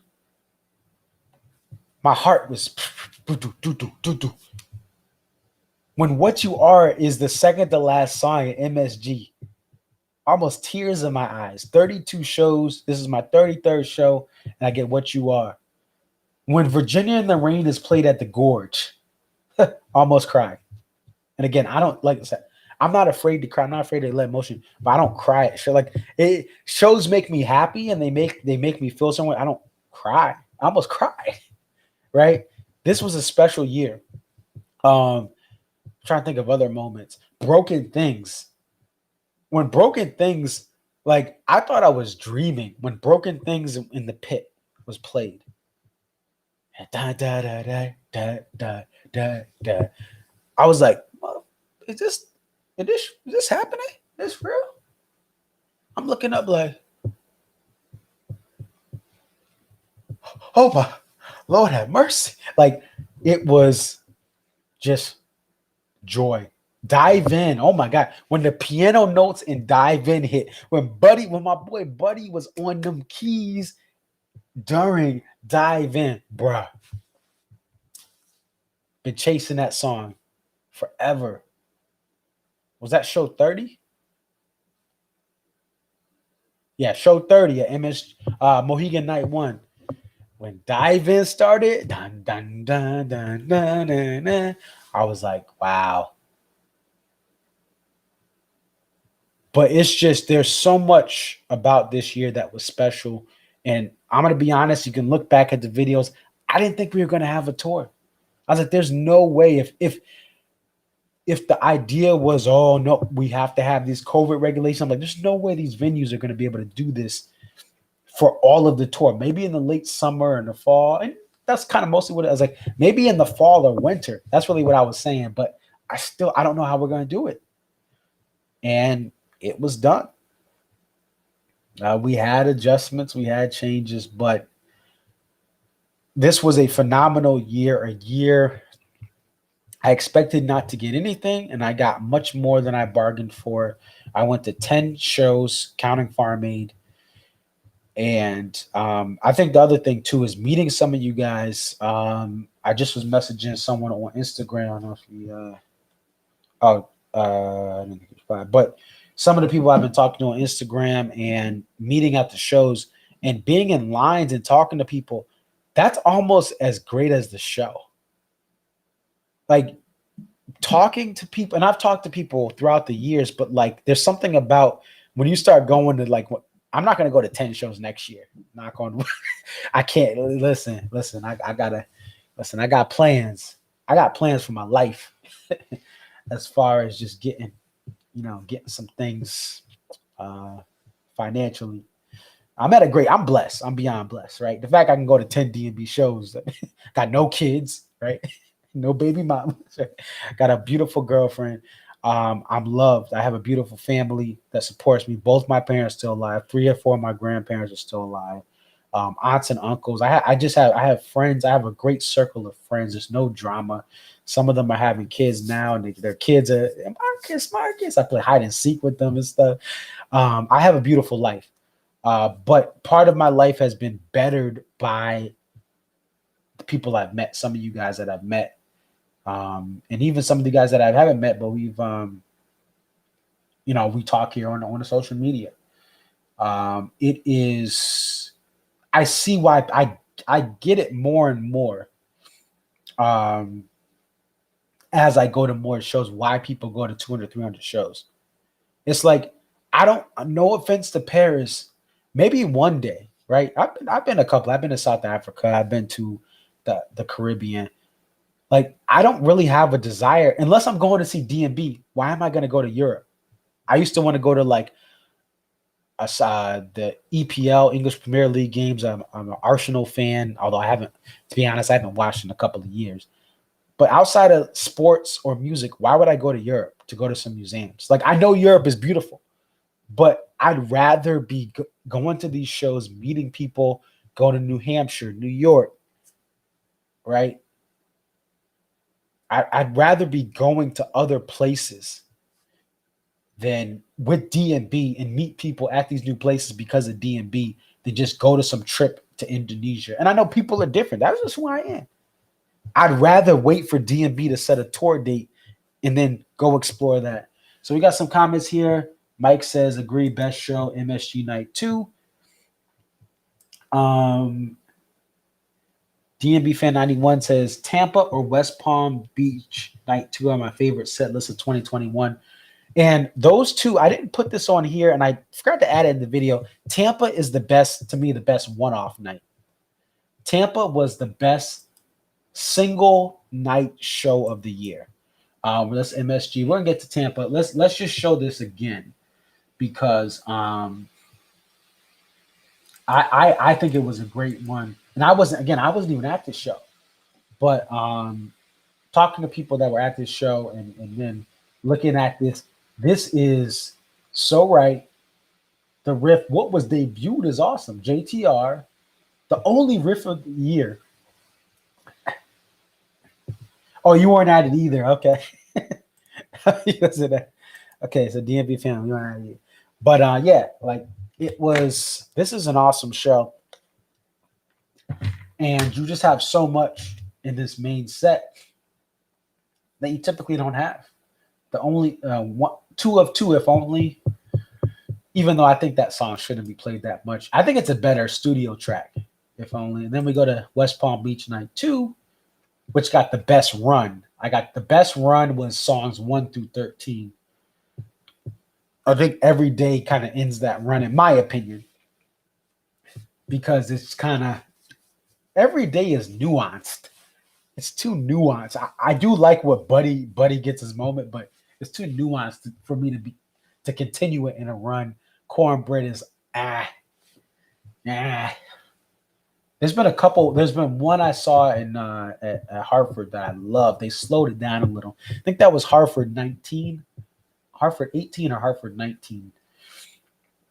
But this was a solid show. You Might Die Trying, closer. Great song to close on. You Might Die Trying is that's a song that I can without a doubt say, since Leroy Moore has passed, God rest his soul, the song has got better. And that's because of Rashawn making adjustments and Tim making adjustments. And like, it has nothing to do with Leroy leaving. Yeah, Boa, Rhyme and Reasons, Stone, and Stolen in the same show. And that's the other thing, too. This is why we said this is the best run here. You got 1 of 1, 1 of 2. These two right here are solid songs, even if they're played 50 times a tour, but they only played a couple of times. Yeah, this was a solid one here. You had a lot of solid stuff for that. Give me one moment, folks.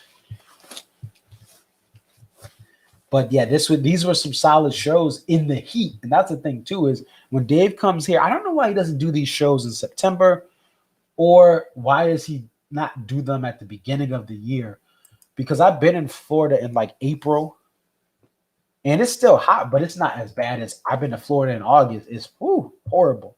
I don't get why they don't schedule these shows. Maybe it's something with the schedule, the way they get, they usually get Texas done because Texas is brutal too. So they get Texas usually in May.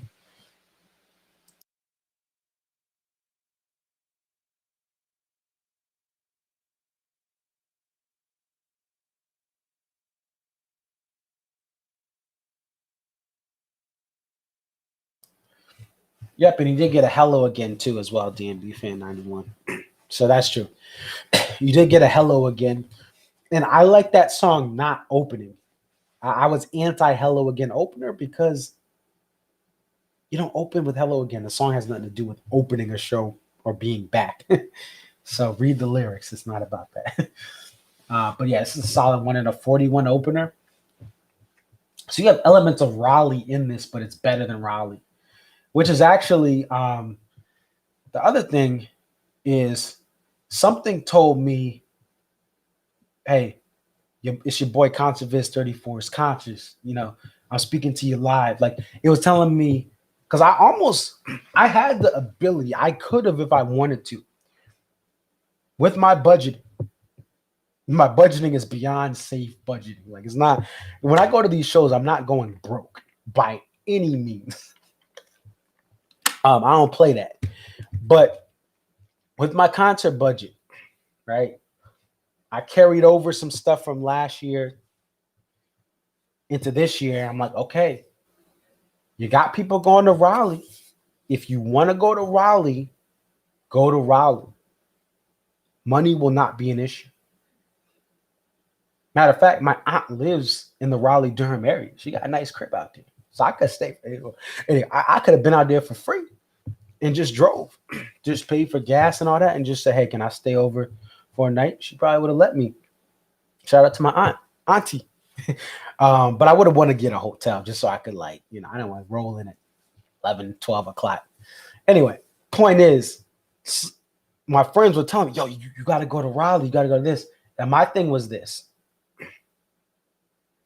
I thought that skipping out on this week, yes, there's going to be an emotional just moment of joy when the band is back in North Carolina for the weekend. Right? Unlike anything else for the rest of the tour.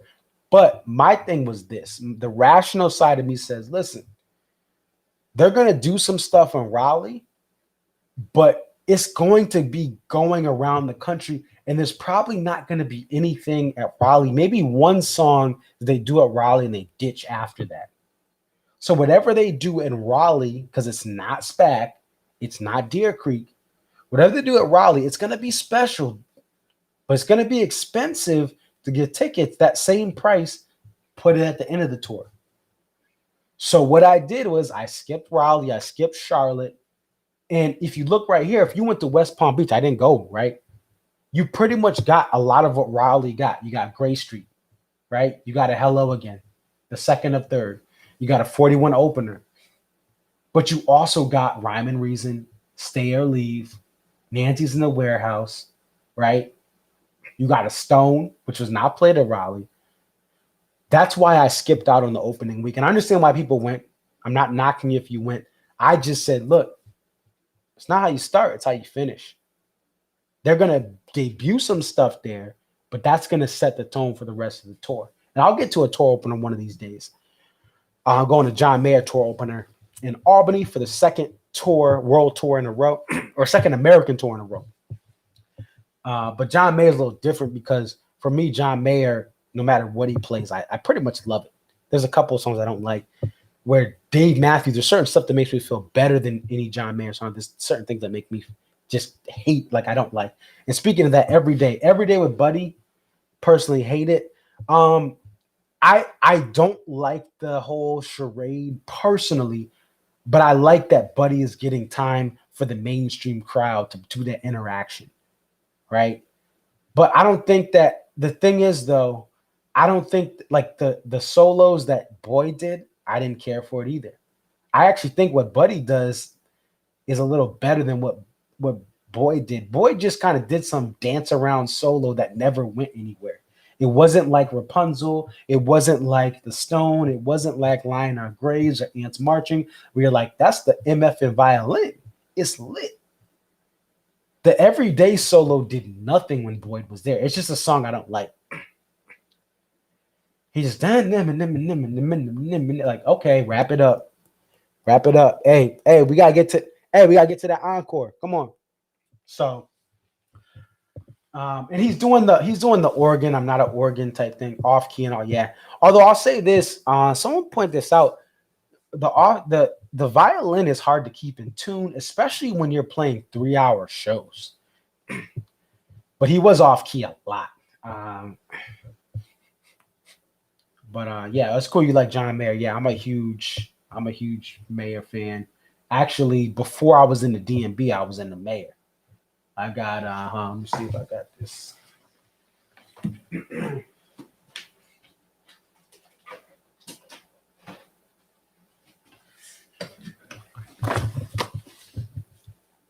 Yeah, like John Mayer, I got the Continuum right here. This is the Continuum sheet music. This was one of the first things I got from a friend after getting my guitar. But Continuum was an album that really made me a John Mayer fan. And then I went back and I was like, this stuff is pop, but it's very technical and I like it. Even the poppy stuff. So yeah, John Mayer is, to me, a dream concert would be Dave Matthews and John Mayer. I know they've done that, Virginia Tech, and then they did it another time at the Hollywood Bowl, which should be a release show. They need to release that Hollywood Bowl Mayer show. Exodus was played with Damian Marley, I think it was. But yeah, John Mayer is a huge, and I'll be doing some John Mayer content at the next year, because I'll be going to the tour opener. DMB Fan 91. If you check my page, I have a lot of John Mayer content from the last tour. If you go down 2019, I went to the first 2 shows back to back, Albany and Providence. But I'm a huge Mayer fan. I followed him to Dead and Company. I was already getting into the Grateful Dead right before he joined, like getting it, because I listened to Grateful Dead a couple of different times and just never got it. Oh, Room for Squares, yeah, 3x5, 3x5. Oh no, actually, before Room for Squares, let me see.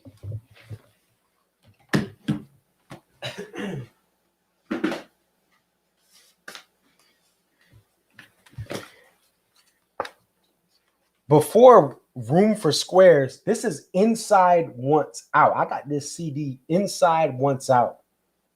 This is before he went to Columbia Records. So it's got Back to You, No Such Thing, My Stupid Mouth, Neon, Victoria, Love Soon, Comfortable, Quiet. So was it Victoria, Love Soon, Comfortable, and Quiet didn't make that original. Hey, Tony C, we were just talking about you. Thank you for joining. You may want to check back. And what we're going to do, Tony C, the video I played during this, I gave my awards to different songs and different moments, best opener, best closer, best set. I'm going to be posting a separate video. I know we're at the 2-hour mark. Thank you guys for coming in. Hit the like button, comment, subscribe. But Tony C, I'm gonna put a video up. It's gonna show you just my picks for the best opener, best closer, best run of songs in a set all year. I'll post that video. I played it earlier, but you'll be able to see that in a separate video I'm gonna post here onto YouTube. But yeah, but anyway, I was just saying I'm a huge Mayer fan. And that's really the next step. So if you guys are John Mayer fans, there will be content in early 2022 in regards to that. If you're going to any John Mayer shows and you want to call in, I would do a stream. If someone's able to call in from the show, we'll do a stream and talk to you about it. I'm only going to one show, which is Albany, the tour opener. But yeah, I mean, there's not much more to say. This was just a special year. I like where the band's going. I hope that this momentum continues. There is a rumor of a spring tour, which ironically, just like John Mayer, Albany, Boston, no New York City. They just did it. And it's the thing is, New York, like Madison Square Garden, is going to be impossible to book in the spring because they have all sorts of tournaments for college basketball. If the Rangers make the playoffs, the Knicks make the playoffs, there's not a lot of open spots. So there's talking about Boston, Philly, Albany, Charlottesville. Seaville is an easy venue to book because all they have is Virginia Cavaliers basketball. And I mean, that stuff's going to be over because they go to the tournament, right? After the first week in March, there's no other home games. They play the tournament, even if they're the number one seed. So I would say definitely Seaville, Albany, potentially Boston. And you said last stop with no outro is unacceptable. Listen, you're talking to a kid who I didn't see the last stop until 2019. I had every other Before These Crowded Streets song between 2012 and 2016. I had every Before These Crowded Streets song except Last Stop. It took me 3 years from 2016 to 2019 to get it. Actually, to go even further, I had everything in Before These Crowded Streets but Pig and Last Stop after 20. What was I going to say? I think it was after 2014. It took me 2 years to get all but 2 songs from Before These Crowded Streets. That's because, listen, when you go to Hartford, your second, oh, you went to Deer Creek Night too. Oh, okay. But see, that's the thing is I got breakdown by album. I got Halloween in 14. Rapunzel was like my first show. PMP was my first show. Pig was, yeah. So Don't Drink the Water was like my second show. Spoon was my third show. Dreaming Tree was my third show. Stay was somewhere in like 2014. Crush was my like third show. The Stone was my opener of my first show. So it was the last stop. The last stop in Pig. Outside of that, it took me 2012, 2013, 2014, 3 touring years. And at that time, just because again, I didn't start till 2012. So it took me, let's see, I guess that would be 8. In 8 shows, I had everything but 2 Before These Crowded Street songs. Between 2012 and 2014, I went to 8 shows. I had everything but 2 songs, Pig and Last Stop. But again, that's because you live up in the Northeast. There's just, you get all that stuff. Oh, you got to go. DMB Fan 91, thanks for being on. And it's their best CD. Yeah. Before These Crowded Streets is to me easily their best album. Although I say Every Day 20 years ago is the most underrated album from the band. People didn't like it because it was too mainstream, but I love the prog rock in it. Like Fool to Think, What You Are, Sleep to Dreamer. But yeah, it's their best. But anyway, that's pretty much it. Unless anyone has any other comments. Like I said, Tony C, you can watch the restream. You came in about an hour and 50 minutes in. But I'm gonna post later. If you stay tuned, tonight or tomorrow, I'm gonna have a video that has my awards.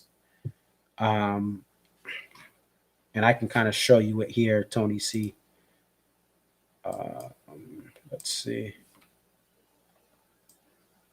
Oh, poor Sparty, Tony C. They got the beats. They got the brakes beaten off them today, And I know, like, I was listening to sports radio. They're like, why are they giving Ohio State so many points? Or why are they giving Michigan State so many points on this as far as the spread? And yeah, they got. Oh, I saw someone post at the end of the first, like it was like the second end of the second quarter. I'm like, wait, it's already that much?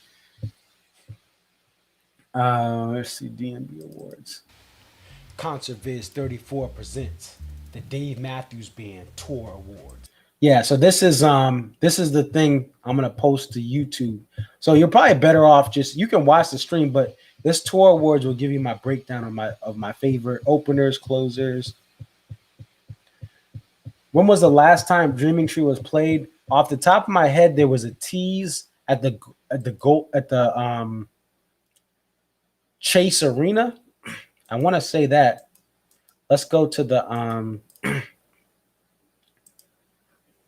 I got it in my third show. Like that's the thing is like part of the reason I'm such a big DMB fan is because I just stumbled upon living in Hartford, Connecticut and got some amazing shows.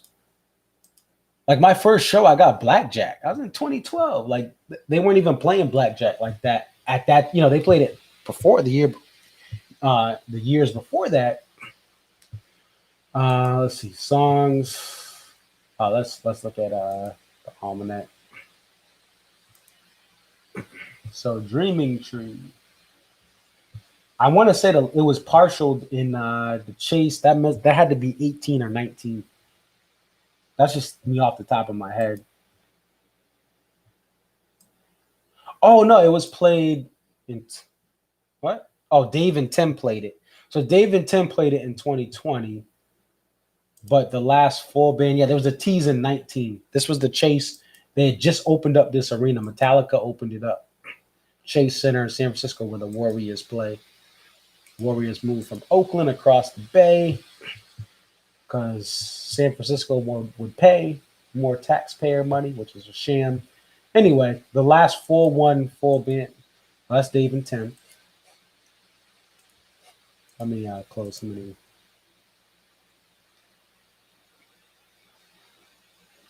Dreaming Tree reminds me of my Genesis days. Yeah, I got into Genesis. My friend who got me into DMB loved Genesis.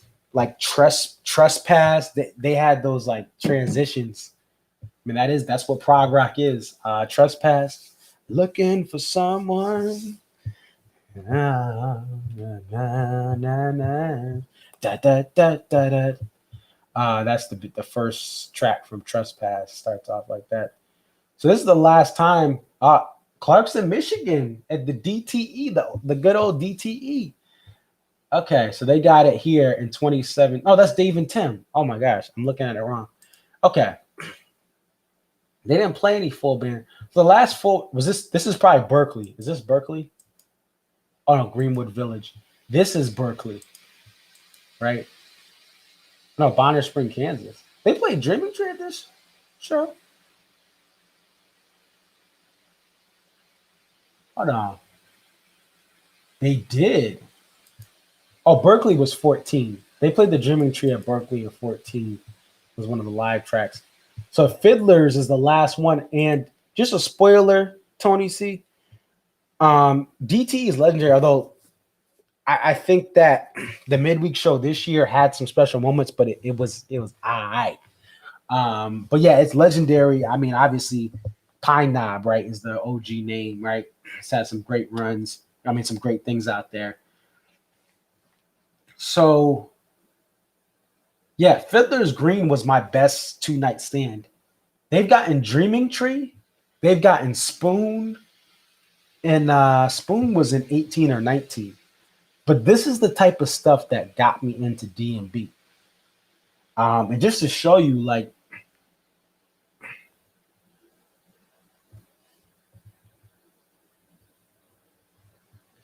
oh, you're going to MSG? I don't know if I want to pay the price to see. Like, for instance, I would pay for Peter Gabriel full price. I regret not going to his last tour because he came to Worcester, Mass, which is about 45. It's 45 minutes from my hometown. I think it's like an hour from where I live now. I would see Peter Gabriel solo. Obviously, he's not touring with Genesis. That's not happening. But the Phil Collins led, I have mixed feelings. I'll let you know. I'll let you know, Mike. But I really don't think. It looks so brutal. Like if it was like if the cost of admission and you're not getting the full experience, but then yes, you're not seeing, like I may not see them. I regret not seeing Tom Petty, but Tom Petty was in a much different space than obviously Phil. Phil's been through so much, and I wish him the best. But just to show you guys too, as a fun thing, and thank you guys for who's staying on. I know it's been 2 hours. Who wants to hear me talk for 2 hours? You guys do, right? Some of you guys came on. Obviously, you had other stuff to do. So, for instance, like this was my first show, right? This is my first show in 2012. Tour debut of the Stone, Proudest Monkey into One Sweet World, an improv jam, which is now part of Do You Remember? Like they pulled it, Copper Pop pulled it, and it's like he's saying, "Do you remember? Do you remember?" Like it's an improv jam, which is now Do You Remember? I got some of this meh here, Shake Me, Spaceman. Spaceman was with Stanley Jordan, though. Stanley Jordan's like guitar legend. So it was a treat. I didn't think the song fit him as well because I saw him the next year. Blackjack, Lying in the Hands of God. I was like, yo, what is this? And Blackjack, I mean, 2 of 3. And the Granny, Time Bomb and the Cornbread was pretty interesting at that time. For 2 hours and 24 minutes. And then, here's the thing. This was the next show. So I go to this show. The next show is one of the most legendary Copper Pot shows. They played beach ball the next day. My friend said, hey, you want to go? Just get another lawn ticket. He was in the pit, but it's like, you can just go on the lawn. There's people you'll know. It's like half of the state is in that show. Beach ball to 41. Ehe. Lionel Graves in the mid-set. 2-step into Little Red Bird. Save Me to Halloween to Billy's. Dave broke a string, I think, during Halloween. So I was like, after not going to this show, I was like, oh, heck no. I'm going to the next show. I'm never missing a Hartford show again. And thus again, since that show, I've never missed a show. This is my third show ever, folks. Imagine this. So it's a monsoon outside. A tropical storm's coming through. I've never seen flooding like this, such flash flooding like this. There's a 34 T's on the 12 string behind the curtain. Pull that up here.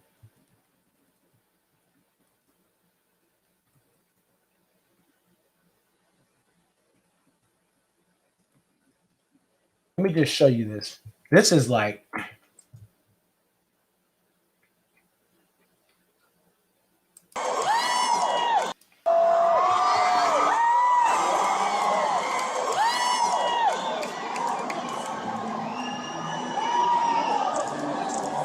You hear that? That's the number 34. It's a 34 show in Hartford.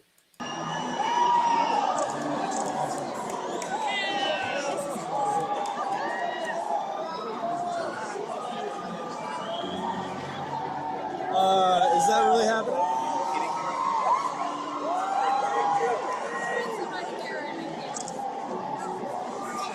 Oh my god. I'm gonna cry if that happens.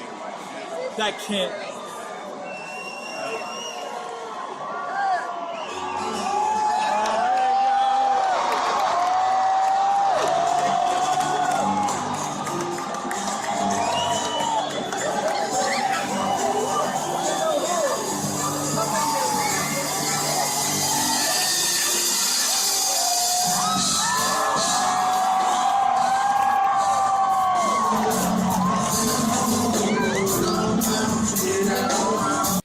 Yeah, that was nuts. That was nuts. So this is a show. Like, where do you go to the bathroom? JTR, warehouse, scoring broken things, right? My third show, I get broken things. So I'm thinking, oh, this is gonna be a regular show. Like, this is how DMB is gonna tour. 34 T's for the 34th show. Dave doesn't do stuff like that. I thought, oh, this is Mr. Dave Matthews, right? Broken things. Idea of You, Kill the Preacher, Why I Am, Captain, which was played 11 times that tour, one of the best parts of 2013. Belly Belly Nights, To a Fish Tender, Song That Jane Likes, Lie in Our Graves, Not Over Yet, folks, Running Down a Dream, Rooftop, Dreaming Tree with Stanley freaking Jordan, Rhyme and Reason after Dreaming Tree, Every Day to Ants Marching, and then the encore is Drunken Soldier to Watchtower. Now you tell me, you see that show, this is your third show ever. Are you going to go to more shows or less shows after that? Please tell me.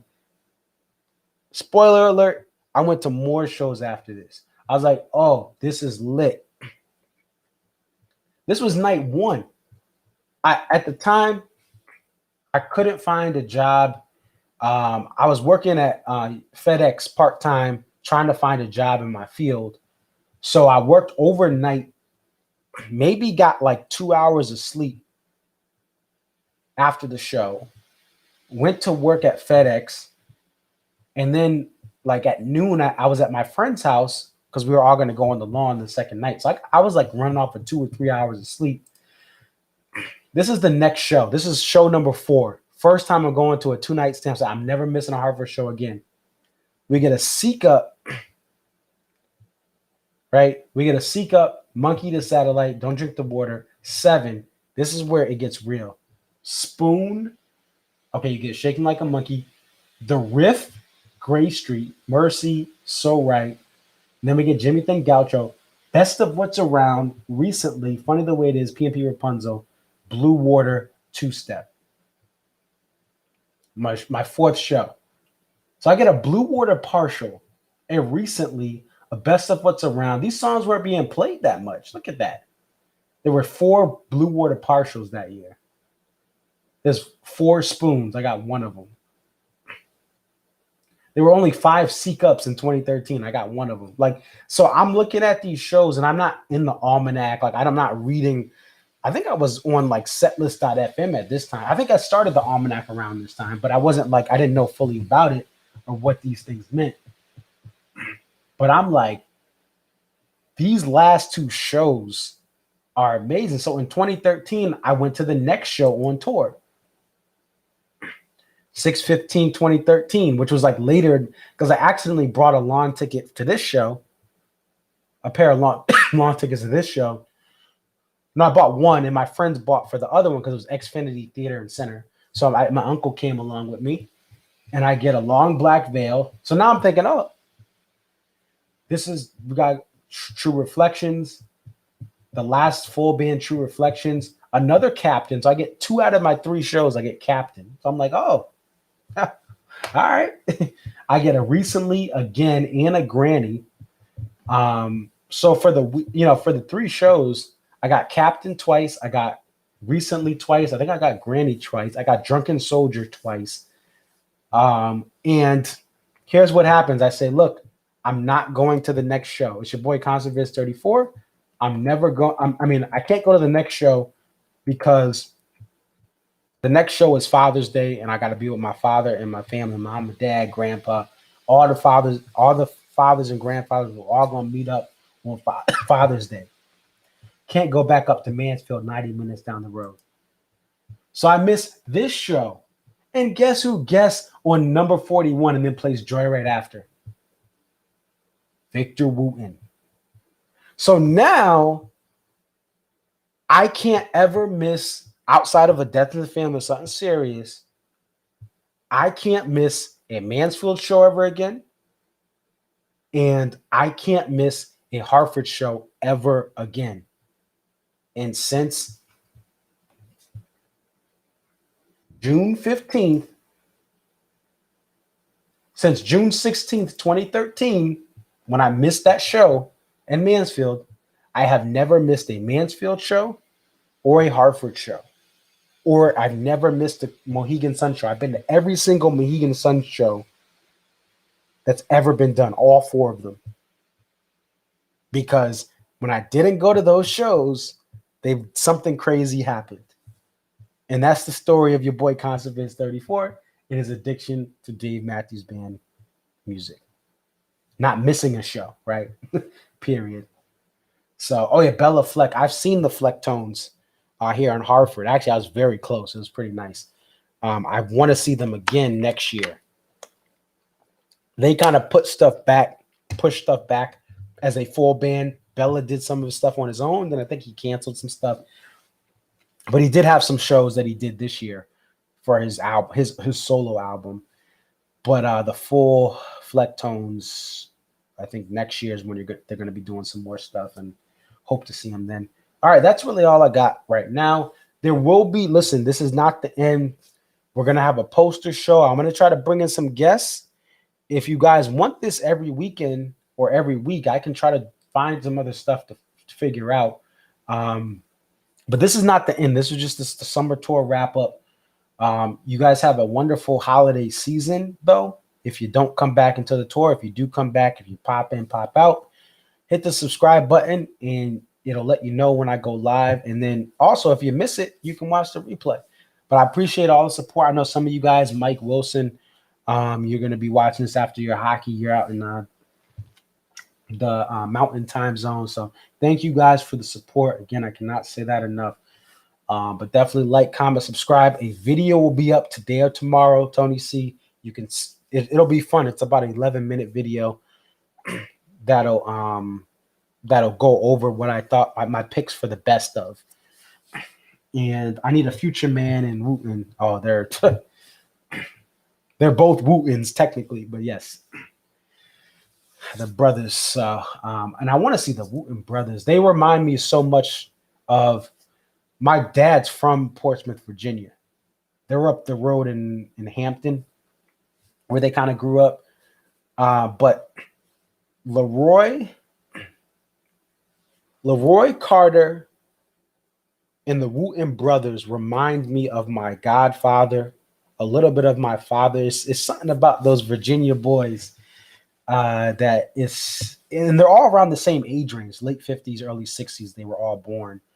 But that's the thing about Leroy, which is eerie, is I never went to a show with him, but watching his interviews, watching Carter talk back in the day, their paths are similar to my father's, being young black men in the South as segregation was ending, right? My father was, when he was in kindergarten, they just had ended segregation. I think it was like just around that time. Like they were just desegregating the Tidewater. And even so, it was a whole thing. But yeah, like they all grew up in the same era. The Wooten brothers, Carter, Leroy, and Leroy's born the same year as my father. Right? So I believe so. Let me see. Leroy Moore. Yep, 61. They were born the same year. So, you hung with Victor Wooten after a solo gig of his in that's awesome. Yeah, he just seems like he's a super cool dude. And even like some of the videos, people that posted videos of him at clinics, and he's just so. But he's an awesome dude to be. And he was like his brothers told him, "Yo, you're playing the bass." Like they pretty much, you're like, "No, you have to play the bass. We need a bass player." And he's arguably the best bass player in the world, best bassist in the world. An innovator of the instrument in this current era that he's lived. They will say that 20, 30, 40, 50 years from now, that Victor Wooten was an innovator. 100 years from now, if as long as people are doing the research and Google is not corrupted, they will say Victor Wooten was not a mortal player. He was from another realm and slayed the bass. So but that's all I got. Like I said, thank you guys for the support. I'm going to log off. You guys have a wonderful night. Tell your friends, tell anyone who's interested in DMB and music. Concert Viz 34, like, comment, subscribe. Do the HBO special, which is help a brother out by like, comment, subscribe. If you feel so inclined, Cash App, ConcertViz34. To Twitter and Instagram, ConcertViz34, but Cash App is ConcertViz34 as well. And that's all I got. We're going to end you. Let's see. What are we going to do? We got to get the closing song here.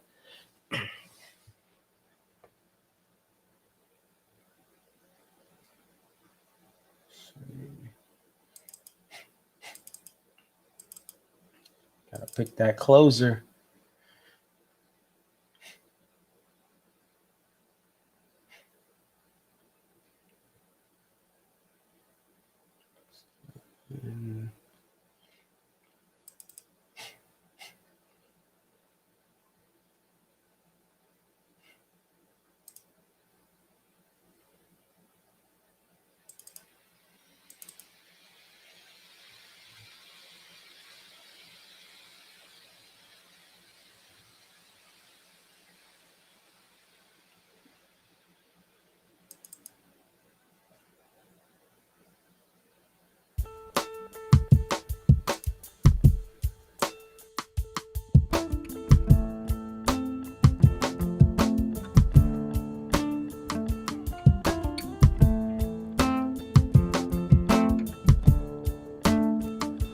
Walking down the garden path,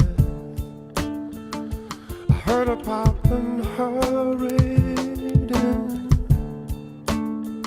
When I saw you there, I dropped my bags. Little baby love, what have you done? Off the phone, the cops came. They're tying up a few loose ends. Somebody drive me away. It's too late for talking now. So drive me away. I don't feel upside down. Somebody drive me away. I wish I could dance up here. Drive me away. Oh, let me stay there. Remember how you used to play. Remember how you used to run. Baby, did you forget how to run away? I don't think I could even take a breath. Somebody drive me away. It's too late for talking now. Somebody drive me away. How I feel inside out. Somebody drive me away. I swear I can't even breathe. Drive me away.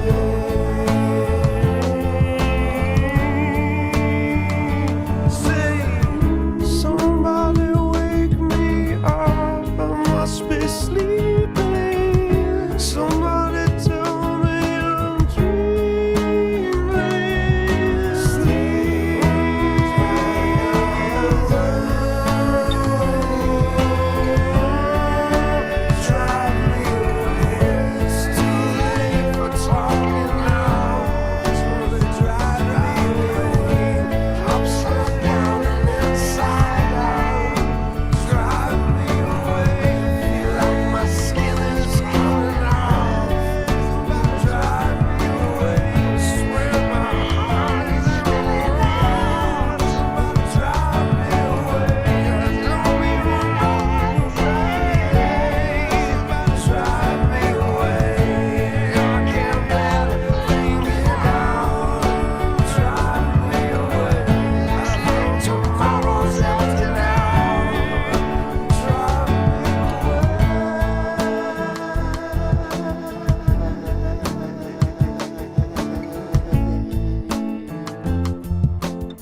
in the ground. In the arms of a woman, found my way home. In the arms of a woman, I have been lost. Well, I'm so lost that this losing feels like dying. I hope you'll be by me then. When I'm so lost that this losing feels like dying, I hope you'll be by me then.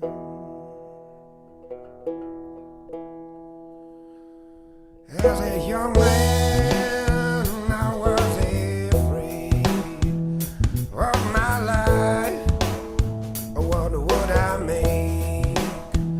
Oh, I will make love. What will I hate? What bittersweet road will I choose to the grave? Well, if I'm old till this soulness has me dying, I hope you'll be by me then. As if I'm old till this oldness has me dying, I hope you'll be by me then. I'm sick of you, I'm sick of me, I'm sick of war, and I'm sick of peace. I'm sick of sound, like I'm sick of silence. I go sick of the darkness till I'm sick of the light. When I'm so sick that this sickness has me dying, I hope you'll be by me then. When I'm so sick that this sickness has me dying, I hope you'll be by me then. I hope you'll be by me then.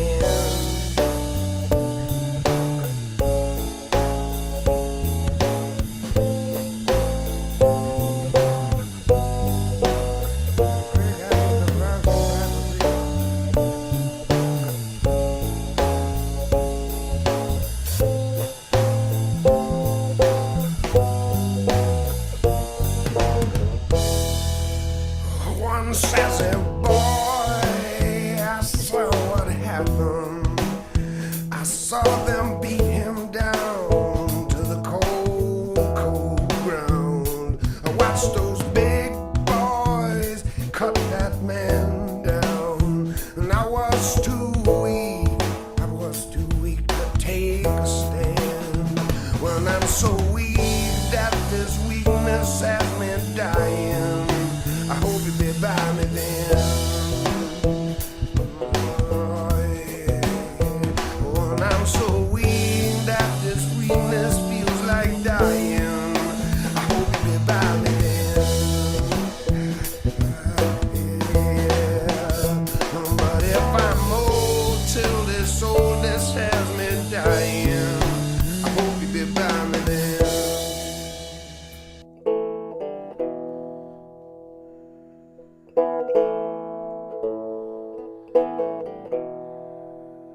So I will live as I see fit, and there will be those that will not like it.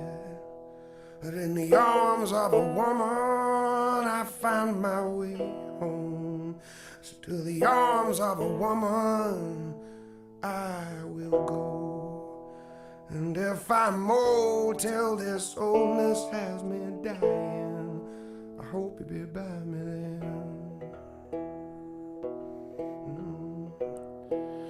As if I'm old till this oldness has me dying,